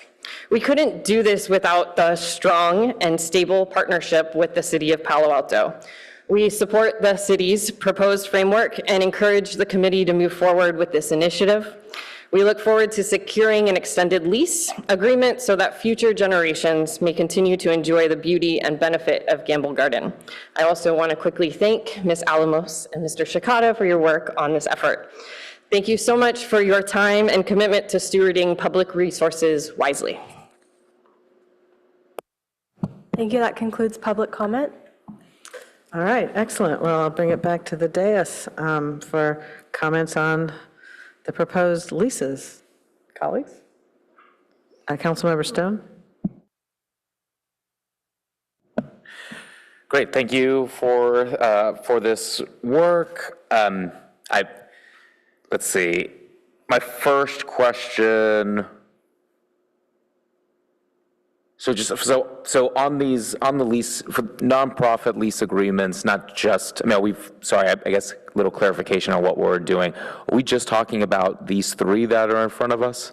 Okay, we're not talking about more of a long-term strategy for how we're addressing other leases of nonprofits and kind of public property. So we are specifically hoping to get feedback on the framework as it relates to long-term leases, and that would apply to any new or revisions to our we have about like eight or 10 long-term leases. Yep. So that the feedback for tonight would apply on any others seeking to renew their leases, yes. Okay, will we see short-term leases at another time? Yes, we will come back with the overall lease agreements. Great. Well, it may be worth defining short-term leases. When Ms. Alamos, you're saying the committee will see short-term leases, I'm not sure exactly what those might be. So when we're defining long-term leases in the report, I identified those as being about 10 years or more in terms of the timing, the term. Anything less than that would just fall under the umbrella of just lease agreements. Which would not necessarily come back individually. I think what we're seeking tonight is feedback on two pieces. One is the framework, the criteria that Ms. Alamos has described in the three areas. And again, that's the public benefit, the financial relationship, and the stability. Those being the screen, the filter criteria through which staff would evaluate all long-term leases, and then showing the application of that criteria to these specific examples as a way of giving you a feel for how it would be applied. Perfect, thank you. Then I'll focus my comments then. Does the public have access to the Winter Lodge tennis courts? I mean, I think, Kim Grant Tennis Academy, I think maybe subleases from Winter Lodge, I don't quite know, but I know not always, does the public ever have access to those courts? So yes, the public does have access through, I believe they're even listed on our Enjoy catalog as well. So they do have access to signing up for their classes and open skating. But we also do have Winter Lodge here. No, sorry, for the tennis courts. Oh, for the tennis courts, yes. So the tennis courts are run by the school, and they don't provide, Winter Lodge does not provide the tennis lessons themselves. They do contract that out with a tennis school that then manages the registration of them. But if I want to walk down to those tennis courts and use it on a Saturday afternoon, am I or any just person able to do so? Yeah, I think that's limited by the programming that they have. I don't recall whether they have open court times. Yeah, it may be worth having Winter Lodge speak to that if that's workable. Oh, great. Yes, if the chair is fine with that. And I would note that we did coordinate this review with our Community Services Department and looking at what alternatives might make sense. And their recommendation at this point would be to proceed as has been recommended. Good evening, Council. Linda Jensen, Executive Director of Winter Lodge. Happy to be here tonight and echoing the words of Gamble Gardens. We're just so appreciative of this long-term stable relationship and the ability to offer all the great services we do, particularly to the youth of Palo Alto. I think the question revolved around public use of tennis courts. All of the classes are open to the public to sign up for. There is no open court time as far as if you just walk down with your racket and said, I want to play right now. All of our days and times are fully booked with all of the kids and adult classes. Okay, thanks. Sorry, and are those classes free or? No, they're open to everyone, but they are at a cost. We do offer them through, as was said, the Palo Alto Rec Department as well. Great, thank you. Yeah, I mean, I guess, I don't know, I feel like this is a deeper discussion, and especially as we are looking forward towards, I'm already anticipating our discussion and eventual vote on replacing some tennis courts at Mitchell Park with pickleball courts, and the potential loss of a couple of tennis courts there, trying to find additional tennis courts that are open to the public. I think is a worthy endeavor to do, at least to discuss. And so this is one where I think there might be some additional flexibility, especially since I'm sure Palo Alto residents have access through classes, but that's not free access and you can't just walk on there. So I think this is something that we should have a kind of a deeper conversation. I don't know when, I don't think tonight's that time, since we're kind of just, at least I'm just sort of learning about the details of how this works. But so I don't know if I'm quite willing to accept the combining those two leases at this time. And then I guess staying on,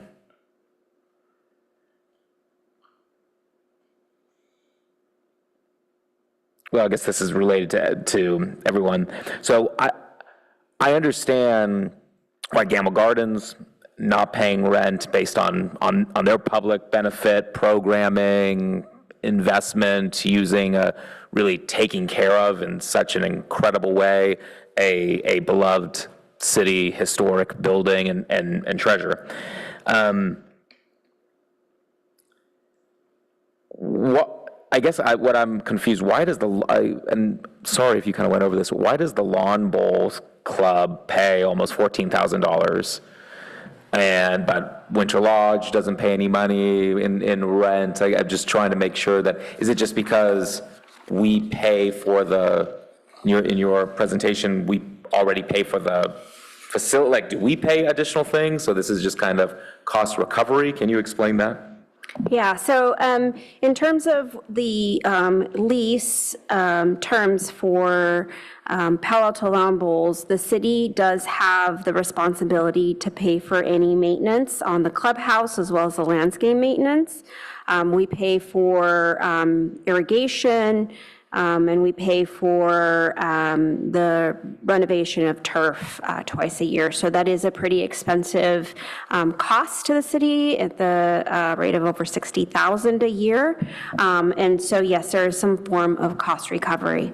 Great, thanks. Just want to make sure it's fair for everybody.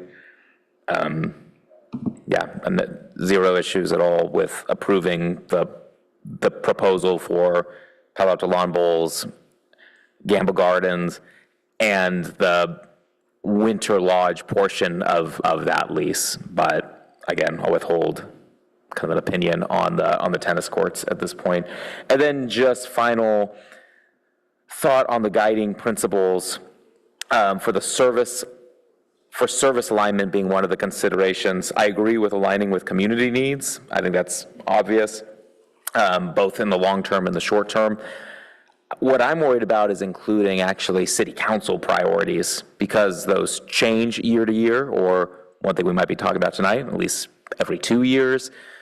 When we're talking about long-term leases, those, if it's 10 years or more, those stretch beyond any council member's service. So I understand the recommendation for council priorities to be there. I don't really think it's appropriate for a more long-term investment. And I think that naturally will go into any future council's decision on these things. I don't think it needs to be called out. And I'm just worried we're in some time where council priorities might not align with a lease agreement that might still be a great idea for the city. I know it's not that restrictive, but I'd be fine removing that piece. Other than that, I like the rest of it. So thanks.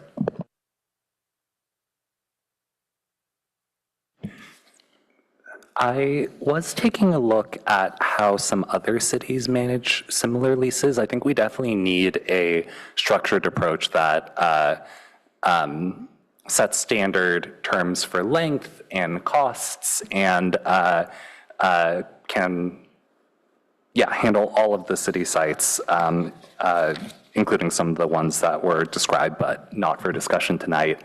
I was particularly interested in looking through some examples from San Francisco, like the Conservatory Flowers, some of the fine arts museums, the Japanese Garden, and there were some interesting stipulations there that I think we should consider. So one was that I think San Francisco requires free admission for residents. Maybe that doesn't make sense for us. Maybe there's a option for discounts for Palo Alto residents. There are some asks for organizations to do zero waste and composting and have public restrooms on site. One thing that I thought was really interesting that I think applied to the Botanical Society, which managed the Japanese gardens and the Conservatory of Flowers, was that they were charged basically a zero, no actual rent, but there was an ask for some kind of revenue sharing where after some tiers of revenue were hit, some percentage of that organization's income would go to a dedicated capital fund that would only cover the building for the Conservatory of Flowers or only cover the property for the Japanese garden.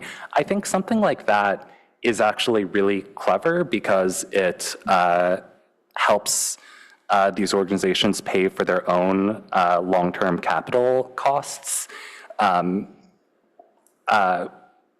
which maybe actually the city,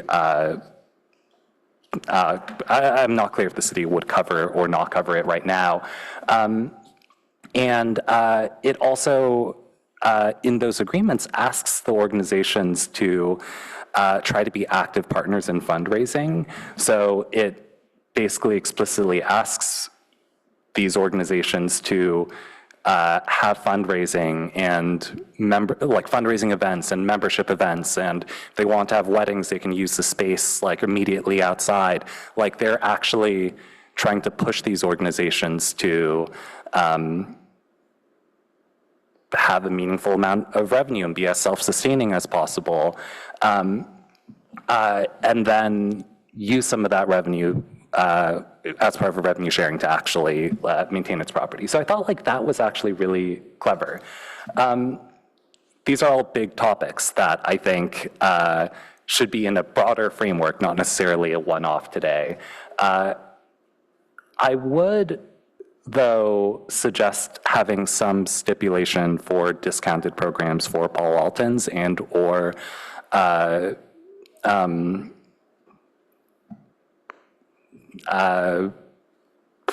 lower income or nonprofit affiliated Paul Altons. I think that's a really difficult one to scope. I mean, it really depends on the economics of each of these groups.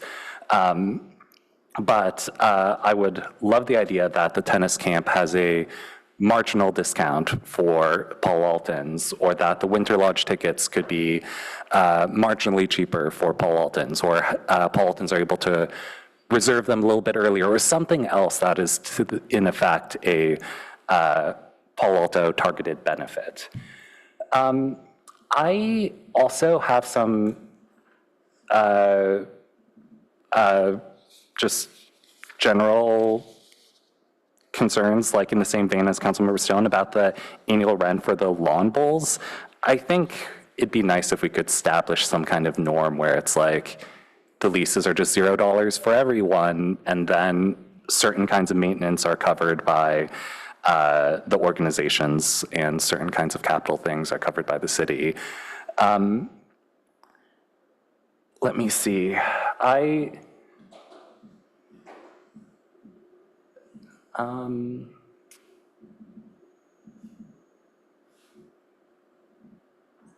was curious as well, do we have any sort of governance or other asks for nonprofits in terms of I'm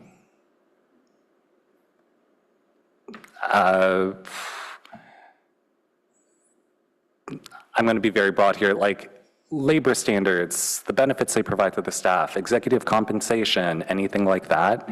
Like, have we ever looked into things like that in terms of just partnerships with nonprofits? Because I think it's somewhat unique when we give people access to city property. I'm trying to remember, because a lot of our service agreements are different in terms of the terms.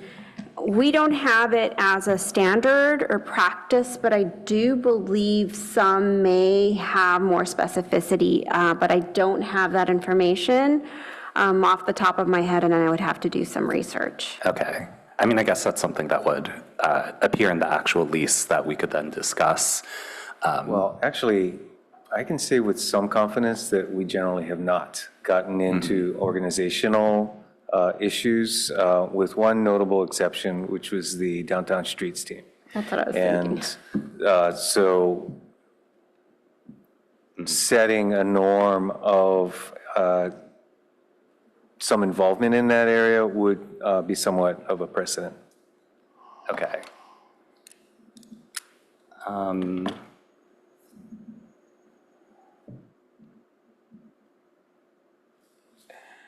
I'm sure there are some best practices in municipal services about managing and making sure that nonprofits, you know, for example, on executive compensation, are within reasonable bounds and things like that.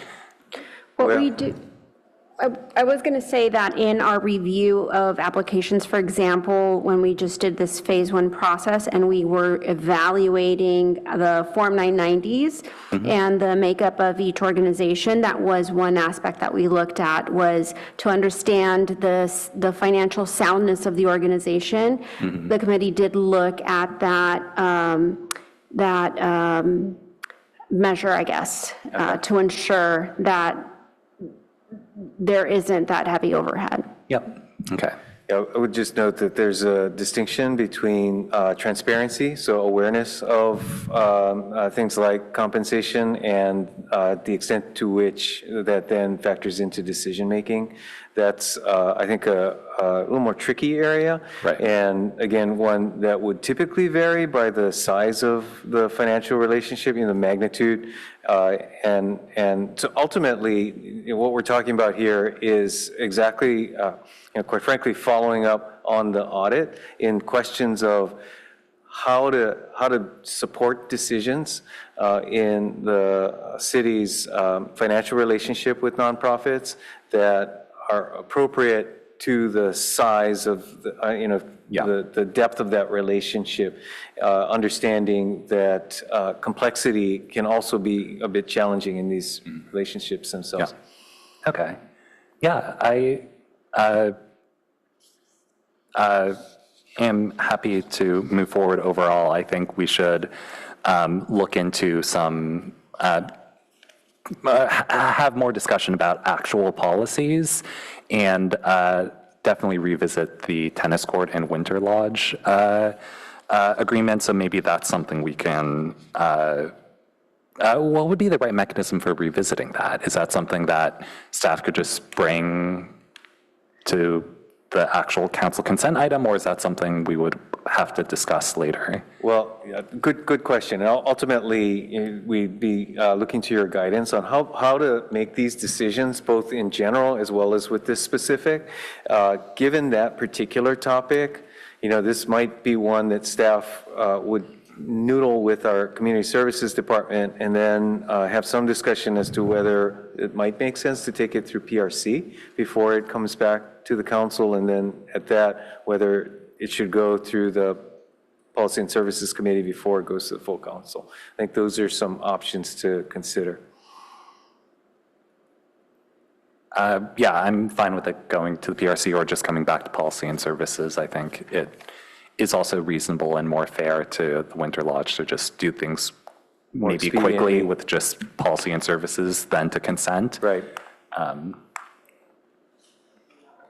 Yeah, just a quick follow-up question on that. Is there any type of holdover provision in that lease that if we can't reach this agreement by the time it expires? Okay. Right. I So it looks believe Ms. Alamos referred to that does expire in December, but it does have a holdover provision. So I think that can ride with the time frame for the committee. Okay, great. Then I think the path the city manager laid out makes a lot of sense. All right, well, thank you. There's the general questions and the three specific instances. In these three specific instances, they're sort of iconic locations around town. Part of what makes Palo Alto. So, to all of you who are responsible for stewarding them in our community, thank you. I've spent a lot of hours at Winter Lodge watching my daughter back when she wore pink tutus or whatever, spinning around on the ice, and a lot of happy hours at Gamble. And I have not gone to the lawn bowling place yet, so I walk by and I always feel like it's a little too fancy for me. So I'll have to go explore that further. But definitely, these are all part of what makes Palo Alto. So I appreciate that. So with respect to the general question, yes, I'm much more comfortable with this response to the audit and trying to make things as uniform as possible, to have these criteria, the three-part framework, public benefit, financial relationship, and stability makes good sense to me. The language in the staff recommendation, lease renewals should describe and set agreed-upon expectations. That's key. And regarding the public benefits, establish annual performance measures and reporting. And I think in the staff report, we described those as clear and measurable outcomes. And I think that's the same thing. It's just two ways of phrasing it. But I think the more clarity we get around what those are, the better. I guess sort of an awkward question would be, once those performance metrics, those conditions, those clear and measurable outcomes, whatever it is we're going to call them, are negotiated and agreed and put in a lease, what happens if they're not achieved? Let's say 10 years down, these lovely folks here tonight maybe aren't around and something awkward has happened. What happens then? So the audit does talk about for significant leases such as these, that it's also the responsibility of the city to assign a manager that would be overseeing such contracts. So this is an annual conversation with the city and the nonprofit in terms of performance. The audit also talks about making sure we have a defined process on escalating issues. And so we would hope to follow a path like that if there are any challenges along the way where these metrics aren't being met in a conversation, an ongoing conversation with our nonprofit partners. Yeah, no, I appreciate that, because, I mean, the goal isn't to, punish, or what. The goal is compliance, that we want to have these treasures in the treasured state. Things happen, and we need to, if there's sort of escalating interaction, whereas we don't want to get into the details of managing these businesses, but at some point, because these are so long-term, we have to have some recourse to make sure that they are still providing the public benefit and such. Because I noticed in the audit recommendations, they talked about these being periodically evaluated. So I assume that's a term that would be written into the contracts, is the periodicity of the evaluation? Yes, the opportunity for such evaluation actually would be annually with the report. Okay, that's great, that's great. Okay, I think that's really important. So with respect to the specific ones, I'm very curious about the lawn bowls, because it's called a clubhouse, it's called a club. To what extent is it a club? To what extent can I walk in or walk up and pay? To what extent do I join something? How does it work? Because I may come do that. So I'll provide a little bit of information, and I do invite if there's a representative from Lawn Bowls to share a little bit more about their organization. But Lawn Bowls does have classes that anybody can sign up for. They also have free classes for the public once a week. So it's a very accessible facility, but in terms of the naming convention and the club and membership aspect, I'll invite maybe somebody from Lawn Bowls if they're here. Do we have anyone who can speak? Oh, great, welcome. Good evening, Council. My name is John Yee. I'm the president of the Palo Alto Lawn Bowl Club. Also, I am the city liaison. Thank you, Lupita, for representing us. But the Palo Alto Lawn Bowl Club has been in existence since 1933. And we are looking forward for our centennial in 2033. We do have our club, the clubhouse we have a clubhouse, a nice clubhouse, as well as a nice lawn bowl green. So we do pay rent to help maintain our green. We call the lawn bowling green the green. So the city does a great job in maintaining our lawn bowl green. We do have a nice clubhouse, and we are obligated to rent. In order to pay our rent, monthly rent, we need to rent our clubhouse out to people who are willing to possibly just use our clubhouse, or as using our clubhouse as well as our lawn bowl green. We are all volunteers. We don't get paid at all. So right now we have close to 100 members. They're all over the Bay Area. Half of them are Palo Alto residents.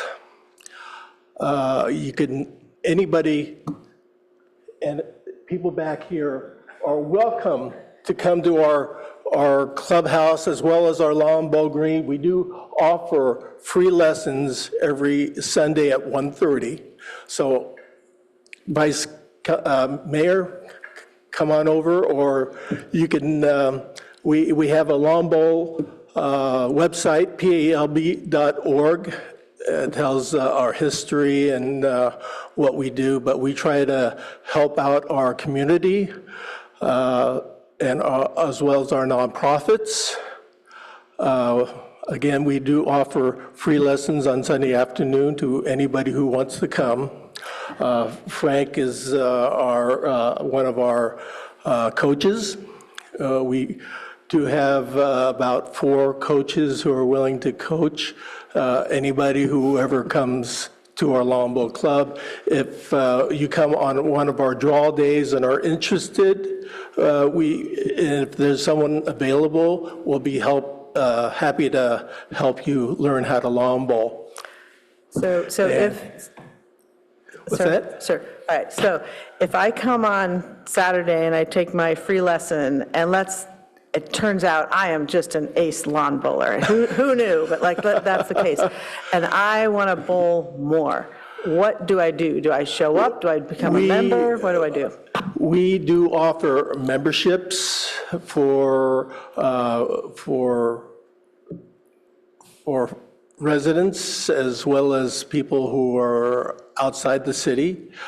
We have Palo Alto is unique because it has its own lawn bowl club, different than other cities.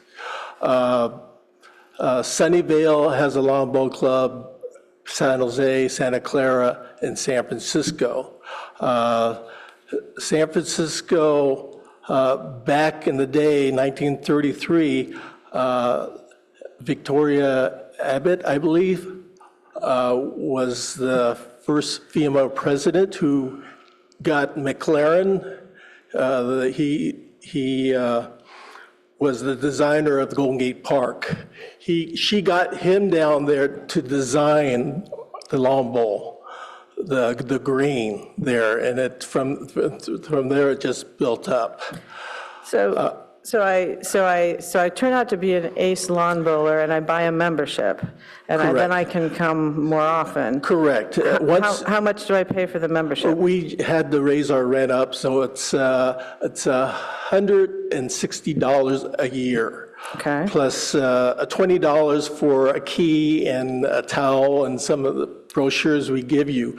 But in order, as a member, you get a key to open up our gates. You get the combination to our bowl lockers and use our equipment, and you could come anytime you want because you have the key. Okay. And if I don't feel like, bowling in Palo Alto for some reason, I want to go hang out with other ones. There's Sunnyvale, San Francisco. Correct. Once you are a member of a lawn bowling club, you're considered family. Once you're a family, we have, it's called we have the division. So is there reciprocal access, or would I have to become a member or be invited? Well, once you're a member, you get a name tag, and if you just go to any club on one of their draw days, they'll welcome you. I see. And how often are draw days? It depends on the club. They have certain hours. Right now we're open 4 days a week. We're open. Do you know if these other clubs are, public or private, or do they operate? They're private, but it's open to the public. And all you have to do is just become a member. Okay. Okay. And as well, not only you could bowl around here, that you could go bowl anywhere in the United States, as long as they know that you're a lawn bowler, they'll accept you. I see, wow, okay. All right, well, thank you very much. All right, so. Thank you. Do you have a question about that? Oh, sir, actually, could you stay for a minute? My colleague has a question before I go on. Yes, go ahead. I just want to say I've not gone lawn bowling, but I love that it exists in Palo Alto. I think it's one of those quirky community assets like Gamble Gardens and like Winter Lodge that really add character and depth. But I did have a question about keys. And so if someone wanted to lawn bowl themselves and just had a set and wanted to walk in, they would not be able to since they wouldn't have a key to actually access the green, right? Correct. You need to be a member. Okay, and if someone, God forbid, wanted to play bocce or something, they could not also, just you like walk on when it's otherwise unused, which is, a reasonably high percentage of the time, I gather. So I'm curious. Of course, you need a lock for your equipment, for the clubhouse. Would you be open to allowing non-members to just walk around the green and lawn bowl by themselves, or we are use bocce? open, if you see the gate unlocked, you're welcome to come in. Okay. And you can even ask questions. If we have time and available, we may get a set of bowls out for you to use so you get a feel of how the lawn bowling game is played. Okay, but I can't, if the gate is closed, which I guess would be most of the time because there are a few draw hours any given day, I would not be able to walk onto that premises. Correct. Okay, and I wouldn't be able to use my own equipment or play bocce or just take a walk around or anything. You don't want to play bocce on our green. Yes. They'll Sorry, create dimples on our green. Yes, that is fair, right. I think this raises a similar access concern in my mind, though, where this is actually a little bit unique in the sense that we're paying for all the maintenance related to the lawn, and except of course, for the $14,000 annual rent.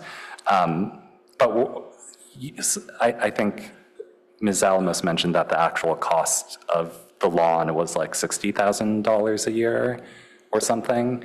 So it sparked, the locked access kind of sparked something in my mind similar to the tennis courts. Oh, no, sorry, I don't have any particular questions. You can step down, thank you. Thank you.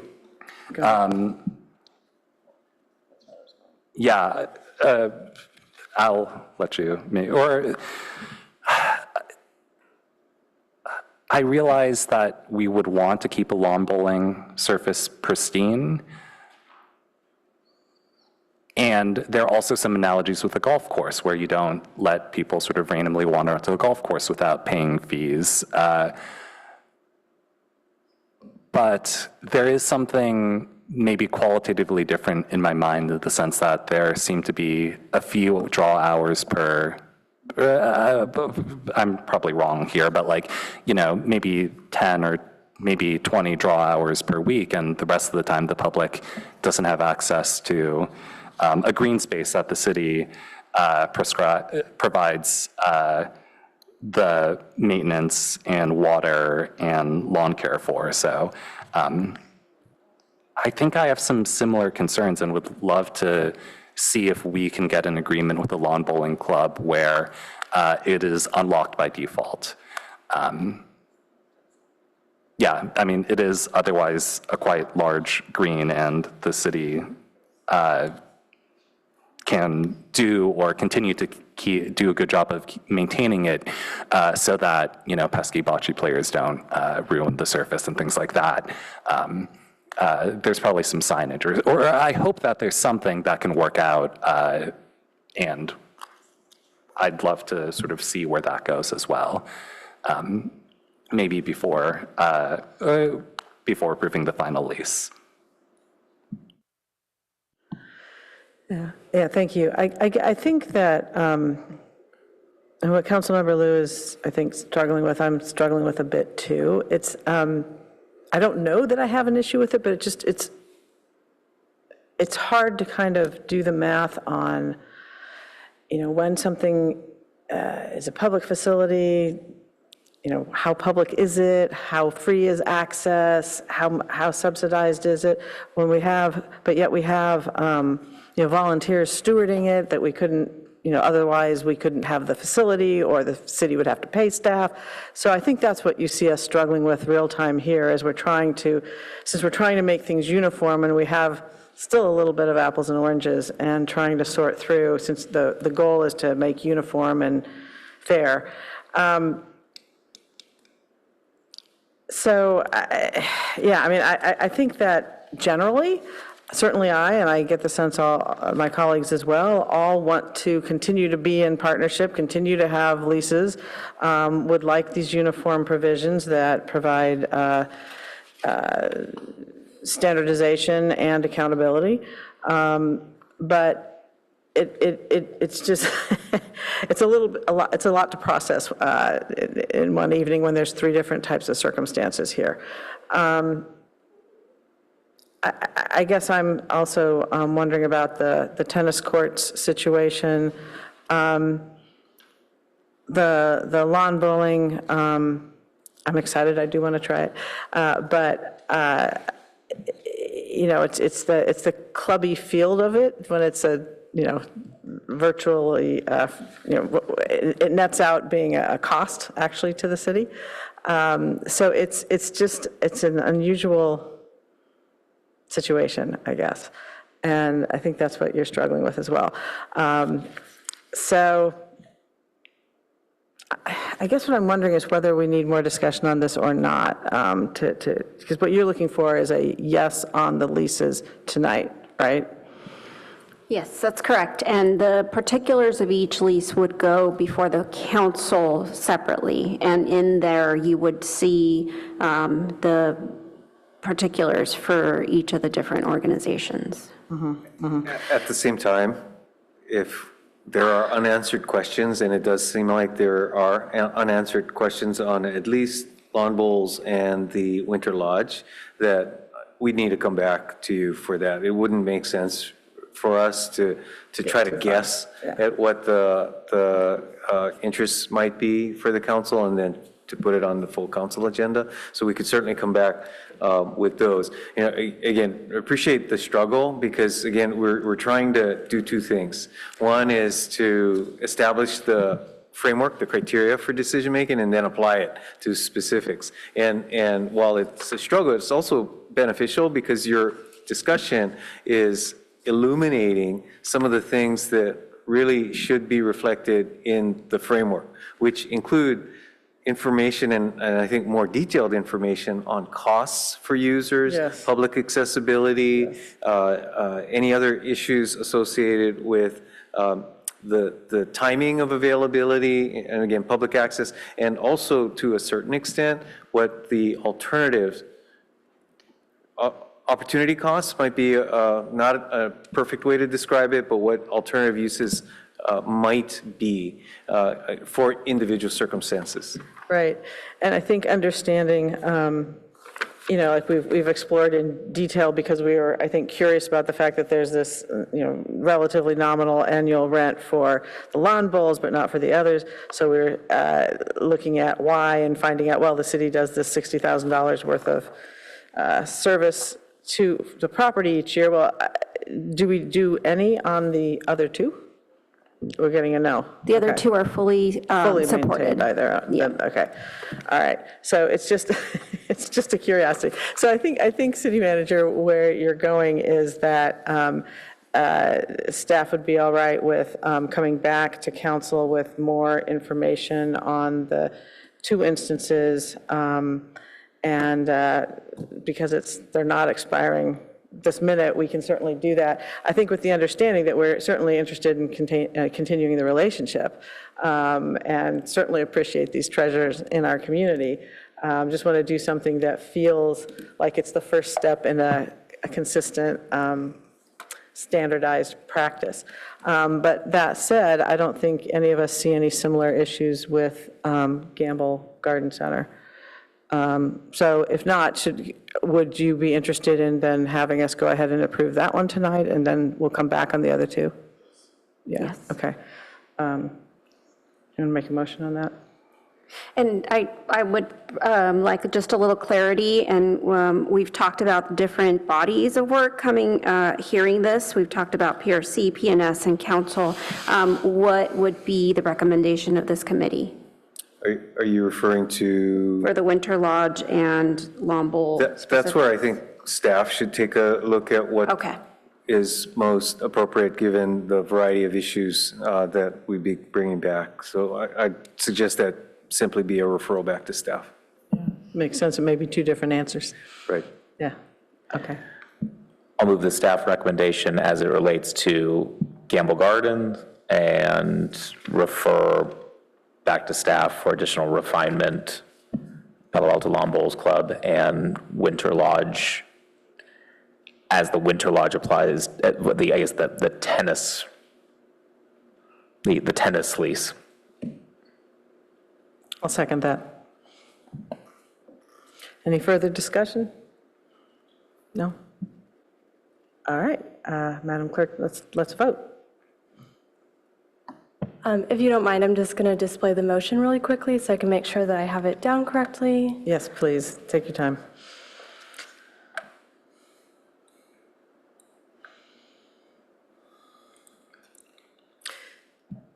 And I'm going to make one modification.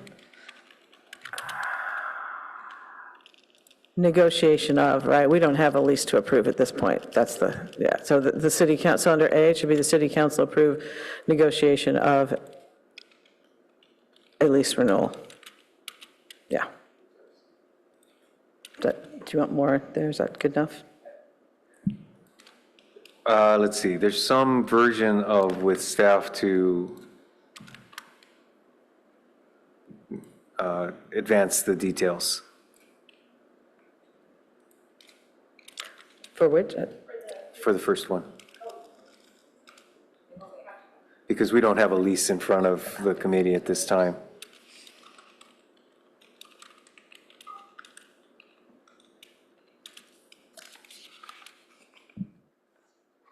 All right.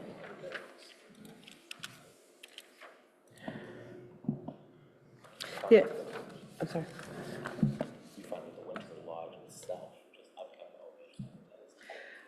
I think we should just, yeah, I don't think we would just separate, yeah. Should we say to advance the details consistent with the staff recommendation? Because you have a lot of great stuff in there and that we discussed. Great. With the performance measures, et cetera. Okay. All right, I think we're all good with that. Okay, now we can vote. Thank you. Councilmember Stone? Yes. Councilmember Liu? Yes. Chair Vinker? Yes. Motion carries unanimously. All right, thank you. And thank you to all our community members who make all these wonderful things happen. Thank you, staff. Okay, I'm going to suggest we take just a quick 5-minute break here and then come back for these last two items. Thank you.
Reconvene here. Move on to action item 4, which is 2026 City Council priority setting process discussion and recommendations to council. We again have the lovely Ms. Alamos who will make this presentation. Excellent. Good evening, Chair and Council. Lupita Alamos, Assistant to the City Manager, here to discuss the 2026 City Council priority setting discussion. Excuse me. Next slide. Just for some context, the handbook, the City Council handbook outlines a process by which they organize and hold a retreat to set their priorities for the year. This includes having a retreat to discuss such priorities. The City Council reviews these annually at the retreat, and a priority is defined by being a topic that will receive particular and significant attention during the year. I did want to point to the italicized bullet that talks about that priorities should span a 2-year cycle to allow more time to achieve council goals. This was a new addition that is now reflected in hopefully this process, and that will be discussed a little bit later. And then the survey, the council on community on recommended priorities, this kind of ties to the old process of having these change annually, but they're reflected here as it is still part of the handbook. And then policies and services does make recommendations about the process to council, which is why we're having this discussion tonight. And reflected here on the slide are the 2025 council priorities: implementing housing strategies for social and economic balance, climate action and adaptation and natural environment protection, economic development and retail vibrancy, and public safety and wellness and belonging. In that discussion also is reflected the council values. These help guide decisions, and I'm not going to read these, but the set of bullets reflect how the council approaches these decision-making, and is also included here for the committee's consideration in how we approach this discussion. So doing things a little bit different this year in hearing some of the council feedback on wanting to have maybe a different approach to how we engage in this discussion at the retreat. Staff is proposing here perhaps some priority setting focus questions that could lead this discussion tonight. One of which asks, what does the City Council want to get out of its prioritization process? What does the council want to walk away with at the end of the retreat? Perhaps since we are on the second year of the 2-year cycle for priorities, maybe the focus will be more on the objectives. Are they appropriately focused? Do we need to have any changes there? And then how should we track progress? Should we have key performance indicators or KPIs? Should we add these, and should these be part of the discussion at the retreat? So these are 4 questions that could just start the discussion tonight. And ultimately, what we're seeking for tonight is your recommendations, to discuss those recommendations to the City Council on the 2026 priority setting process. That's now scheduled for January 24th, 2026. So with that, I'll turn it back to the chair. All right, thank you, Ms. Alamos. Do we have any public comment on this? The chambers has cleared, so yeah. I don't think we have any in person. We cleared them out. Sorry, no request to speak on this item. All right, close public comment. So I just wanted to say preliminarily, I might add a 5th question. It was alluded to in the staff report, but I didn't see it propagated, and I noticed it because it's something I've been harping on last couple of years, and that is, it says the City Council provided feedback on developing mid-level goals that would bridge the council priorities and objectives. And I actually still would like to see that, and I can expand a little upon that. Well, actually, let me just go ahead and do that because it won't take more than a moment. I think that the high-level priorities are usually pretty clear, and especially this year, if we iterate them from last year. We can always get together and say, oh, we want to tweak one, but assuming that they're pretty much the same, to me, the objectives feel sort of like a task list, a to-do list, where we're really pretty in the weeds, and I feel that there is some sort of middle ground that we could talk about and give staff some direction in developing the objectives. So I was too tired this afternoon to come up with fabulous examples, but let me just give you a couple of examples. So, whereas we've got, however we wrote the climate objective, climate action and adaptation and natural environment protection. And then under that, we have a lot of wonderful tasks that we do through the year, and we say which quarter we want to do them in. But a mid-level goal would be something like bring greenhouse gas emissions in line with our 80-30 goals. So that's a collection of tasks or objectives we would do to do that. But if we feel like we were straying from that, and that's an important thing under that priority, we'd say we want to see some objectives clustered around that.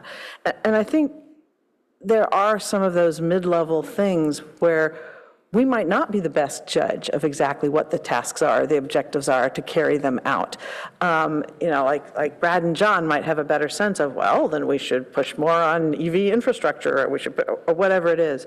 Another might be, we really care this year about a integrated scheduler, united vision for our area plans. Well, there's a lot of stuff underneath that, but maybe we're saying, we're hearing all these different ones. We want to see how it all fits together. And so these, like I said, these may not be the best examples, but I think if we said for each one 3 or 4 things, sort of these mid-level, I don't know what the right word is, goals or something, then staff doesn't have to go from 1 to 30.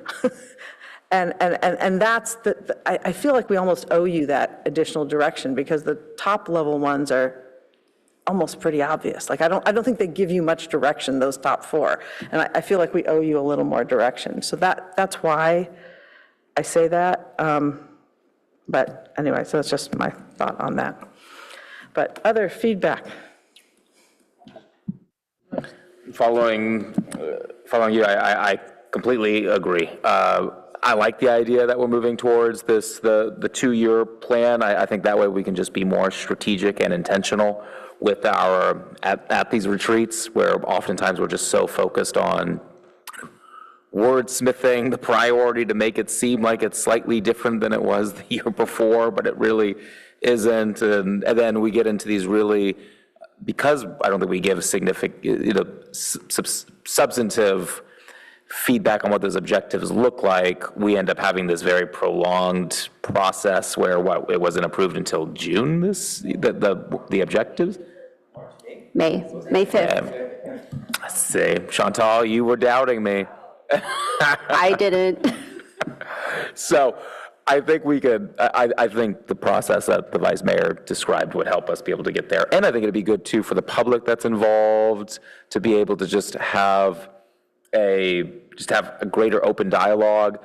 I do want to encourage, though, staff, I hope this can be more of a dialogue. And I think one of our problems, both on your workload and then our frustration for not getting things done, is that dialogue lacking, where maybe staff can really be able to kind of provide some feedback on, here's our current work plan and objectives. In order to be able to achieve these, really push back on saying what we need to limit. And I know that's going to be tough, especially with 7 of us. And I know I will be likely a hypocrite on that come January as well on some things. But I hope if it's more of a discussion between staff and council and the community, we can do better work. Yeah. That's really my thought. And then my only other feedback, unrelated, is I do think we should have an outside facilitator. I think these meetings run better, and then that way, too, the mayor can be more of a participant than having to try to facilitate these meetings. So my experience, I think they've worked better in that way.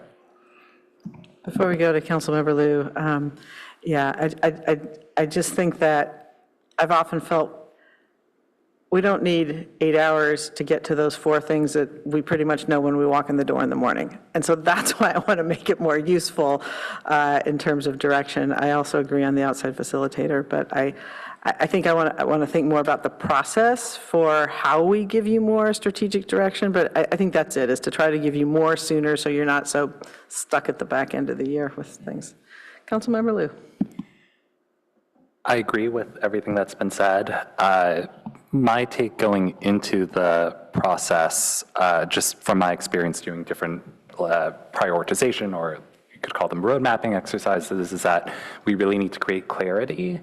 And while the city has a lot of staff and a lot of resources, so we can do a lot of things, we need to really define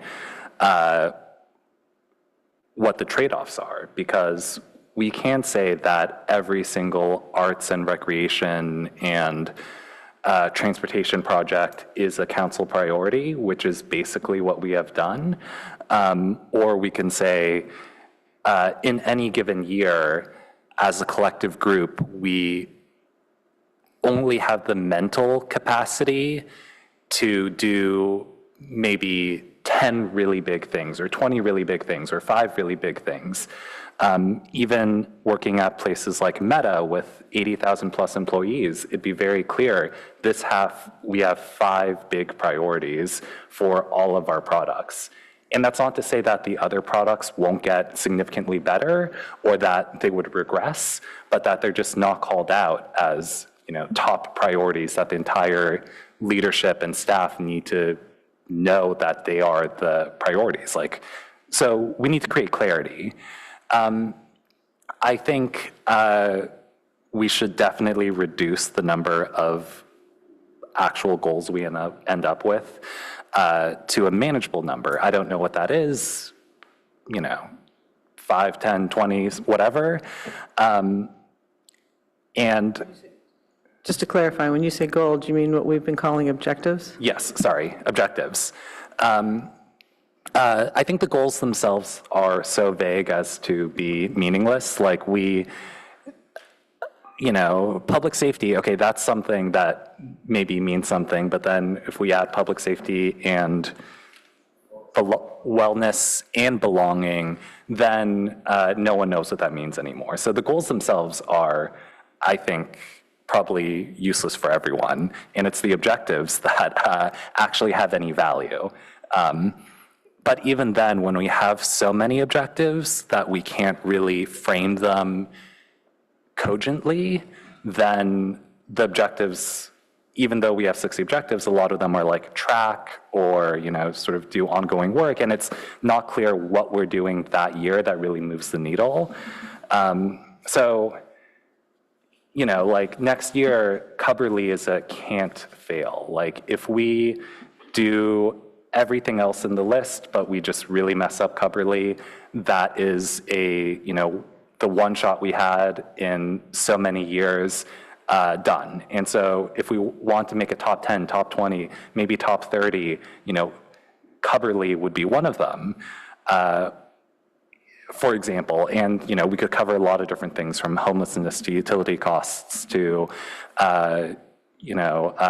meeting our housing element objectives to maybe some recovery in our tax base, since we know that we're losing Magnuson's Toyota, and there was another closed session about potential tax issues.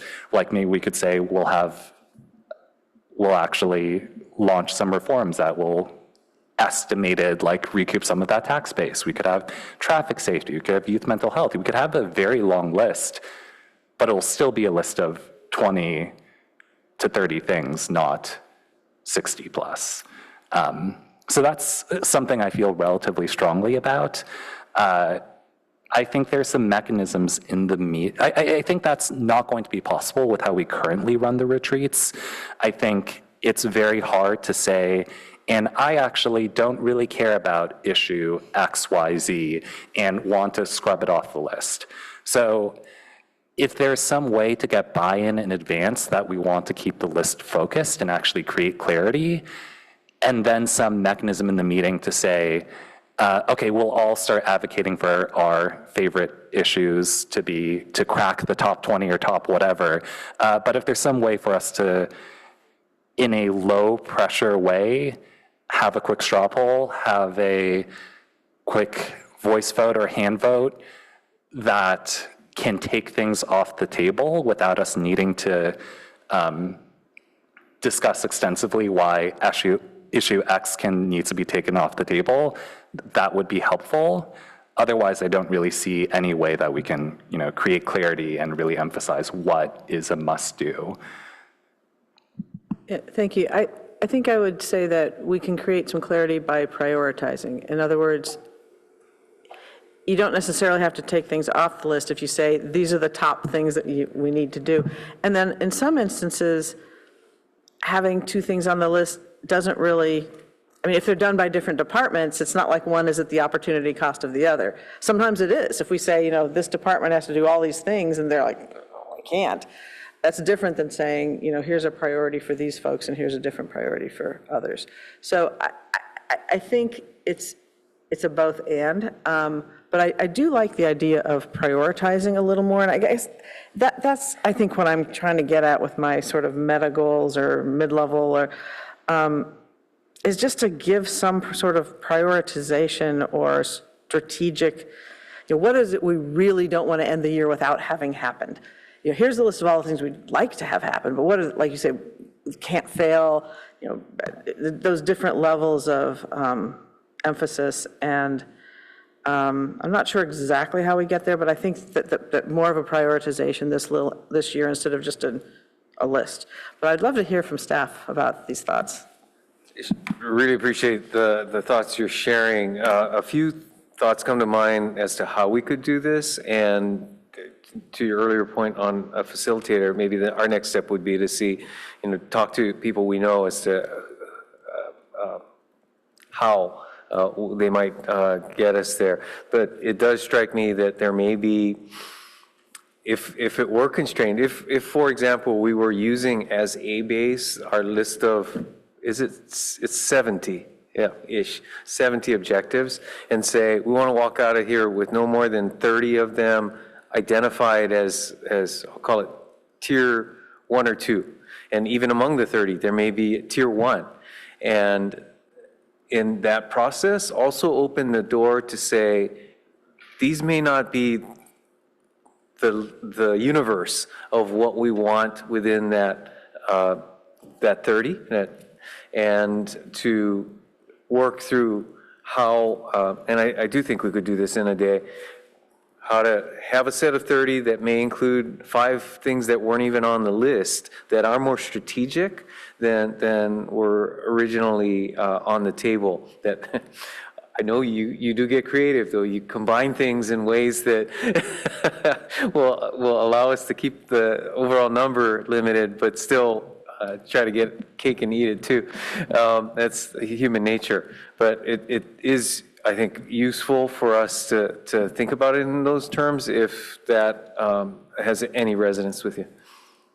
I like the tiering idea, because even if we end up with all the things on the list, if the top 2 or 3 tiers get done, that's basically what we've said we really need. But I think it's at least worth trying to do that, because I don't think we've really done that at that level before. Councilmember Liu. I 100% agree on, or I like the idea of tiering and 100% agree on the idea of prioritization. But I think we should still try to limit our goals, or be able to have the time to really focus on the tier 1 objectives. So for example, in our current objectives, we have things like support community mental health, provide support for all ages through partnerships, programs, and initiatives. That doesn't mean anything. Of course we're going to do that, but I think that should be a tier 1 objective, and I think we should spend time to think about, okay, that means we need to protect Alcove and find a way to guarantee that free private therapy is available to XYZ, up to XYZ people per year. You know, that is a meaningful priority where we have a limited period of time and we have to focus and grade ourselves and hold ourselves accountable. I think when we have 60, even if we have, you know, even if we like decide what is tier 1 within those 60, I think it's important that we improve the quality of the objectives, which we can't do which we could maybe only do for tier 1 or some tier 2 objectives. Yeah, or at least make it kind of uniform, because I think part of why we may be saying largely the same thing but slightly different things is I think of a lot of the objectives as like I said, almost more tasks. The one you just described is more of an objective, like the youth mental health. So that's a question. If some of them are sort of goal-ish or general, you know, directional things versus others that are block and tackle things, I think is the list kind of both right now? I would like, Go ahead. may I?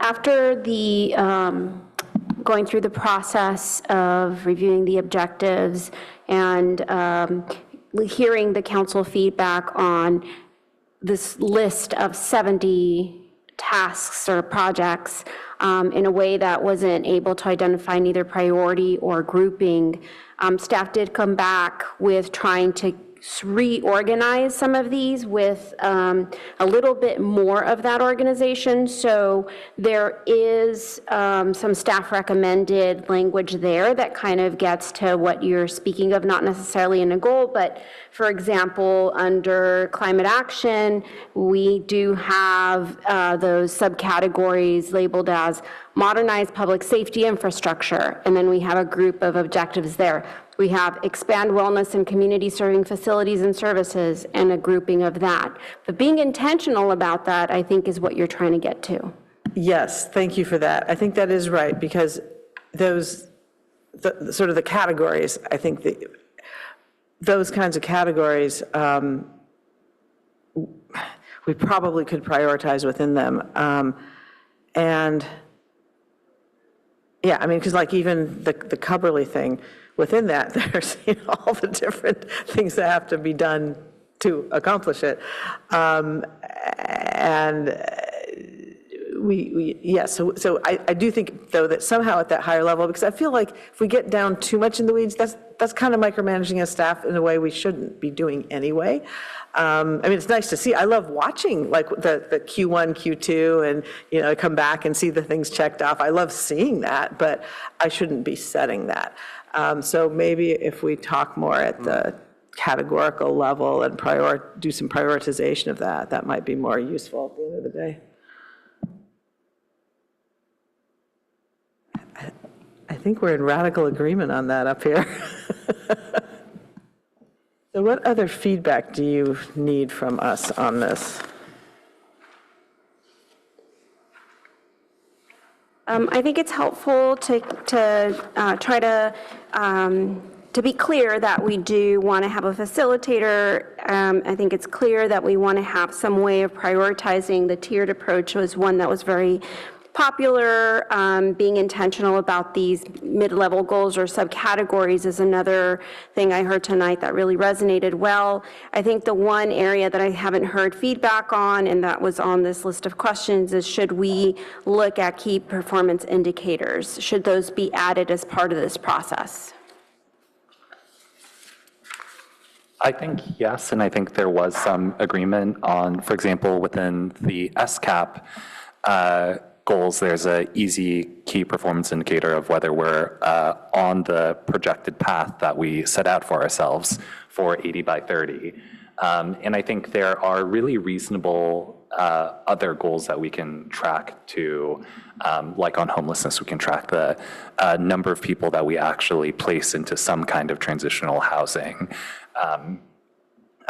You know, my opinion, but hopefully we don't track like the number of people that we tow as a, you know, KPI. But like these are discussions that, you know, council members might want to have, but I think are really clarifying. So I hope we can do those. I worry about the conversation getting very complicated and a little bit attenuated around KPIs. But what I wonder is if we had a really good session at the retreat and came up with these tiers, prioritizations, categories, mid-level goals, and that was sort of captured by staff and massaged and brought back to us with the tasks under them and some proposed KPIs, we might then be able to have a more focused discussion on, yeah, those are great. What about substituting this kind of a measure here? That I could see, but I think Yes, I think we I want agree. to curate that conversation because it could go wide and far if we don't. Yes, we have to decide what's tier one first, and then, yeah, maybe it I think should it is- very well be a second meeting, and we yeah. should only do KPIs for maybe tier ones or something. And at the retreat, once we've sort of done the first set of work, we could even look at it and say, does it lend itself to that? Do we want it still? I don't know. I'm certainly open to it, but I don't want it to be the tail that wags the dogs and creates a whole bunch more work and, you know. But I do agree that generally they're a good practice. I just don't know if we're quite there yet. Do you have any other thoughts on that? Staff, do you have any feedback on that? Is that enough? I think that's fine, the way you described it, and it gives us the lead to put together a proposal for how it will work. Excellent. Okay, thank you. Anything else that we need to discuss on this matter? Do we need to do any formal kind of anything on this?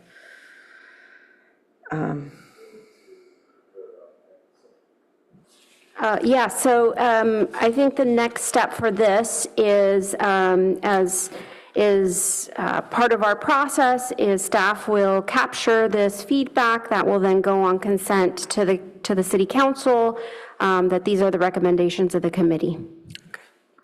All right, so we don't need a formal vote on that, so, all right. Okay, thank you. Well, thank you for your work on this. I certainly appreciate it. I think, you know, we just keep getting better at it, and we hope. And I'll look forward to it, so, all right, thank you. All right, I think we've hit our last item here. Follow-up discussion and possible action on the city council referral to review a schedule of repeat items that occur annually. So, It's me. Deputy City Manager. Thank you, Deputy City Manager Chantel Cotton Gaines. This item was discussed at a previous meeting this year with the committee under the idea of ways that the council can continue to manage your load, your workload. Particularly, this committee asked a few questions as follow-up from that meeting, and so the items we're bringing to you this evening are just answering those follow-up questions.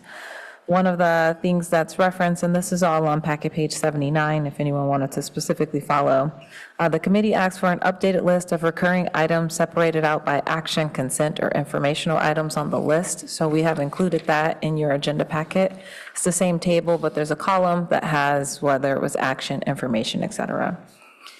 The other item that the committee asked for are suggestions and recommendations on items to consolidate or remove from the list. We connected with staff on that long list of things, asking which items sort of have met their season and maybe could be moved off of the items that are coming to council.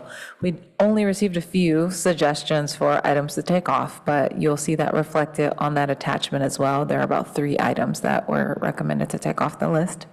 And lastly, there were additional questions around a consent agenda for the committee, as well as recommending the frequency of our procedures and protocols handbook review being every other year instead of every year. And lastly, the ability for the council committees to meet in January. So really briefly on those 3 items, it is staff's recommendation not to have a committee consent agenda. The understanding behind that is that the committee, similar to some of the items that you had this evening, there are items that can be pretty quick discussions at the committee.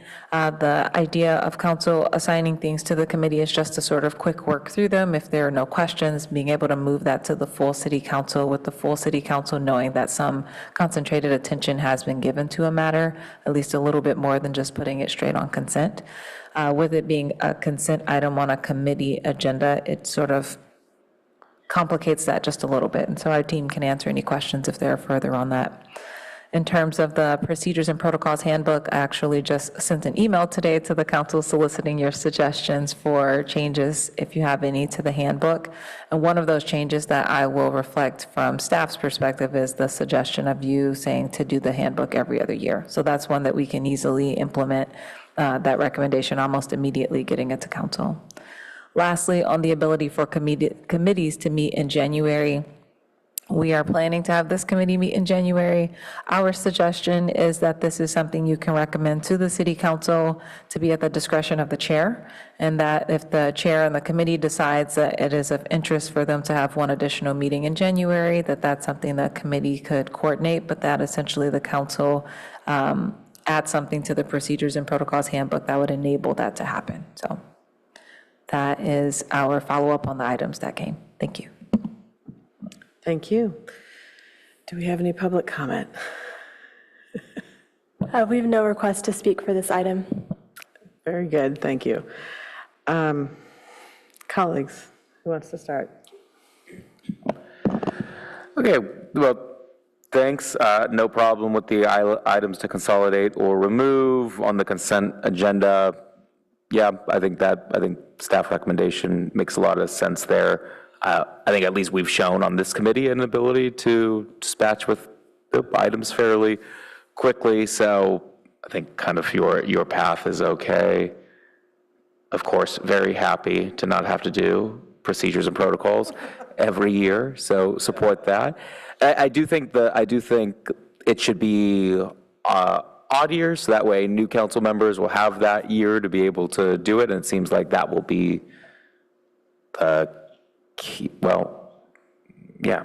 yes, that'll be the case. So, great. Yeah, fine with the January meetings thing. So, those are my thoughts on that. My only thing is, the only thing I didn't see here, I really appreciated breaking out the kind of list of recurring items into action, consent, informational. That was really helpful. The only thing I didn't see, though, that I was kind of hoping for, and I thought this was prior direction, or maybe it was just a committee discussion, was how can we prevent sort of this sort of same cadence that we get every year with our agendas, where it's packed June, as if we have to get everything in going into the council break, which I didn't see. I think that was kind of the hope, was to see what really has to be done at that time, because then we come back typically and it's a very light August agenda, and sometimes that even goes into a light September agenda, and then all of a sudden we're mid-October and we're back to, hey, we got to get everything back in before the calendar year. So I don't think that was accomplished through this that I was hoping to see, because I can't believe that there's no way that we can be moving some of these things around so we don't have to deal with that every single year. And I think for me, that was kind of one of the big reasons for this referral and discussion. So everything else, I like. That's the one thing I don't think we got, and I think we need to kind of refer back to staff to see how can we get an answer to that question so we can improve that in the future.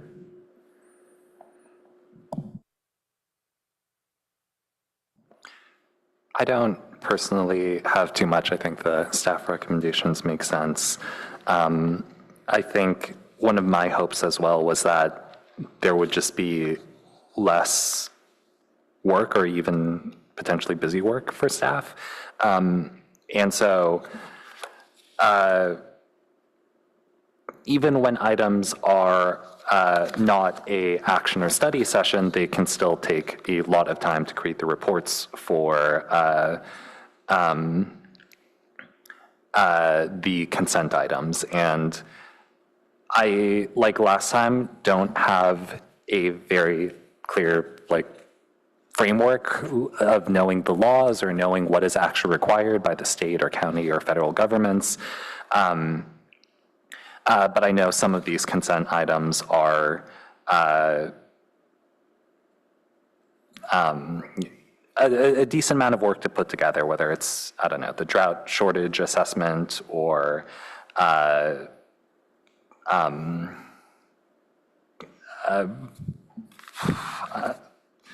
the CalPERS pension valuation reports.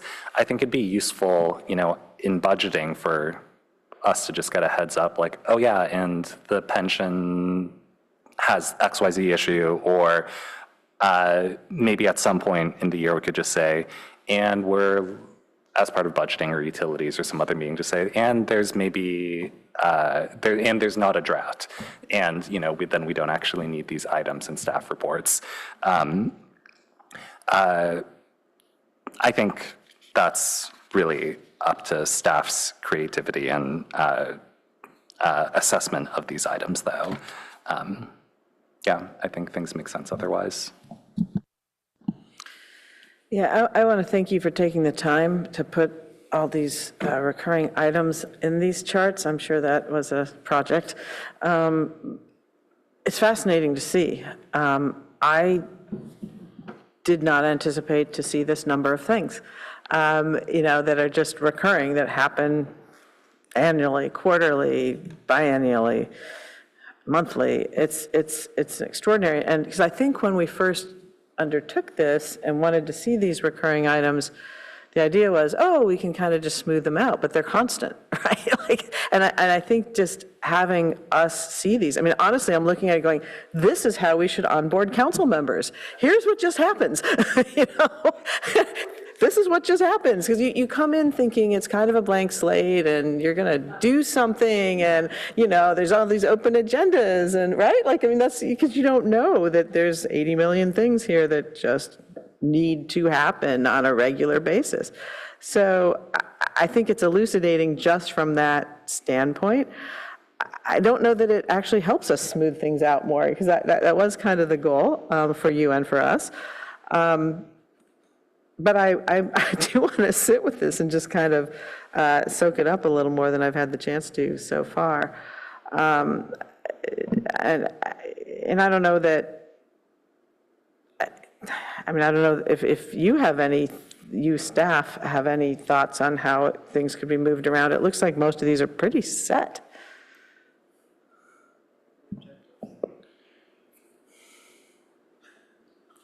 Well, so I agree that it's challenging, and in particular, I'm wrestling with the agreed upon interest in trying to smooth out the workload. I think what's, quite frankly, drives the workload is the things that are not on the list. It's the one-off things that always come at the worst time when you're already really busy. And I think that is what really makes it a challenge to meet the goal of trying to smooth and reduce the workload for the council as well as for the staff. I do think there is a level of reporting that we do here in Palo Alto that exceeds what a lot of other agencies do. And I know staff went through the exercise of trying to slice out things. The only thing we could come up with was the ADU report, right? And I'm a little worried about that one. Yes. I think we're going to get some pushback. Yeah, exactly. And so, I think that reflects our understanding of the environment we operate in. Yeah.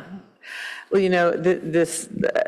what you just described was a thought I had when we were just talking about the retreat and goal setting, is we can spend all that time and do our tiering and do our prioritizing, and I'm not suggesting we should not, but then, green liquids flow down from Tesla, or there's a pandemic, or, something weird happens and we're off SB 79, we have a quick TOD deadline. So, yeah, I don't know that we can change that.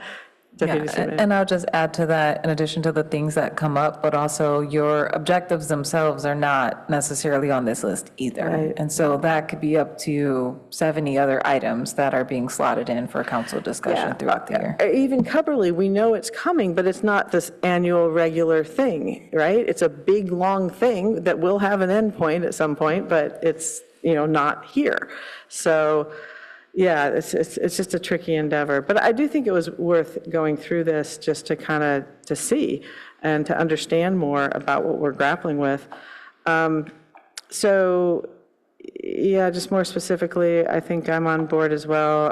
Thanks for exploring the committee consent idea. I can't even remember what prompted that, but I thoroughly accept that if it's not a good idea and/or we can deal with it just by the committee handling things efficiently. And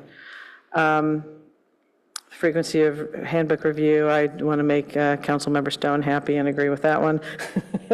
I don't want to incur his wrath if I do not. And the meeting in January seems like we're already doing it, so yay. So I think we're 3 for 3 on the 3. And is that it? Oh, so just on the things being pared down, yeah, I wish there were more, but I appreciate you appreciating the environment here. I do think, I think there will be some pushback on the ADU report. All right, so what do we need to do on this one in terms of whether we need a motion or you've heard enough? Yes. Or both? Yes, I think you can do it as a recommendation to the council, particularly on the B and C, 3B and C, for the frequency of the procedures and protocols handbook, as well as the committee meetings in January. I'd like to get the committee meetings in January thing to council on consent before January, because I don't think this is the only committee that's interested in meeting. Got it, okay. Okay, I'll just go ahead and make a motion that that the frequency, the Policy and Services Committee recommends that the frequency of the procedures and protocols handbook review be every other year in odd years, or however that's better stated, but every 2 years in odd years, and that council committees may meet in January as needed with the prior year's members. Yeah, at the discretion of the chair. At the discretion of the chair. Thank you. I'll second. Thank you. All right, any further discussion? All right, let's vote. And on the first part, by the way, I'll just put that into your procedures and protocols discussion. I won't make that a separate one. I'll really just try to get the item B to council on consent for now, for sure. That makes sense. Thank you. Councilmember Stone, Yes. Councilmember Liu, Yes. Chair Vinker. Yes. Motion carries unanimously. Excellent. All right, well, thank you. Here, I'm even turning off my mic. Thank you all. It was a long agenda. We got through it. Appreciate it. We're done. Good night. Adjourned.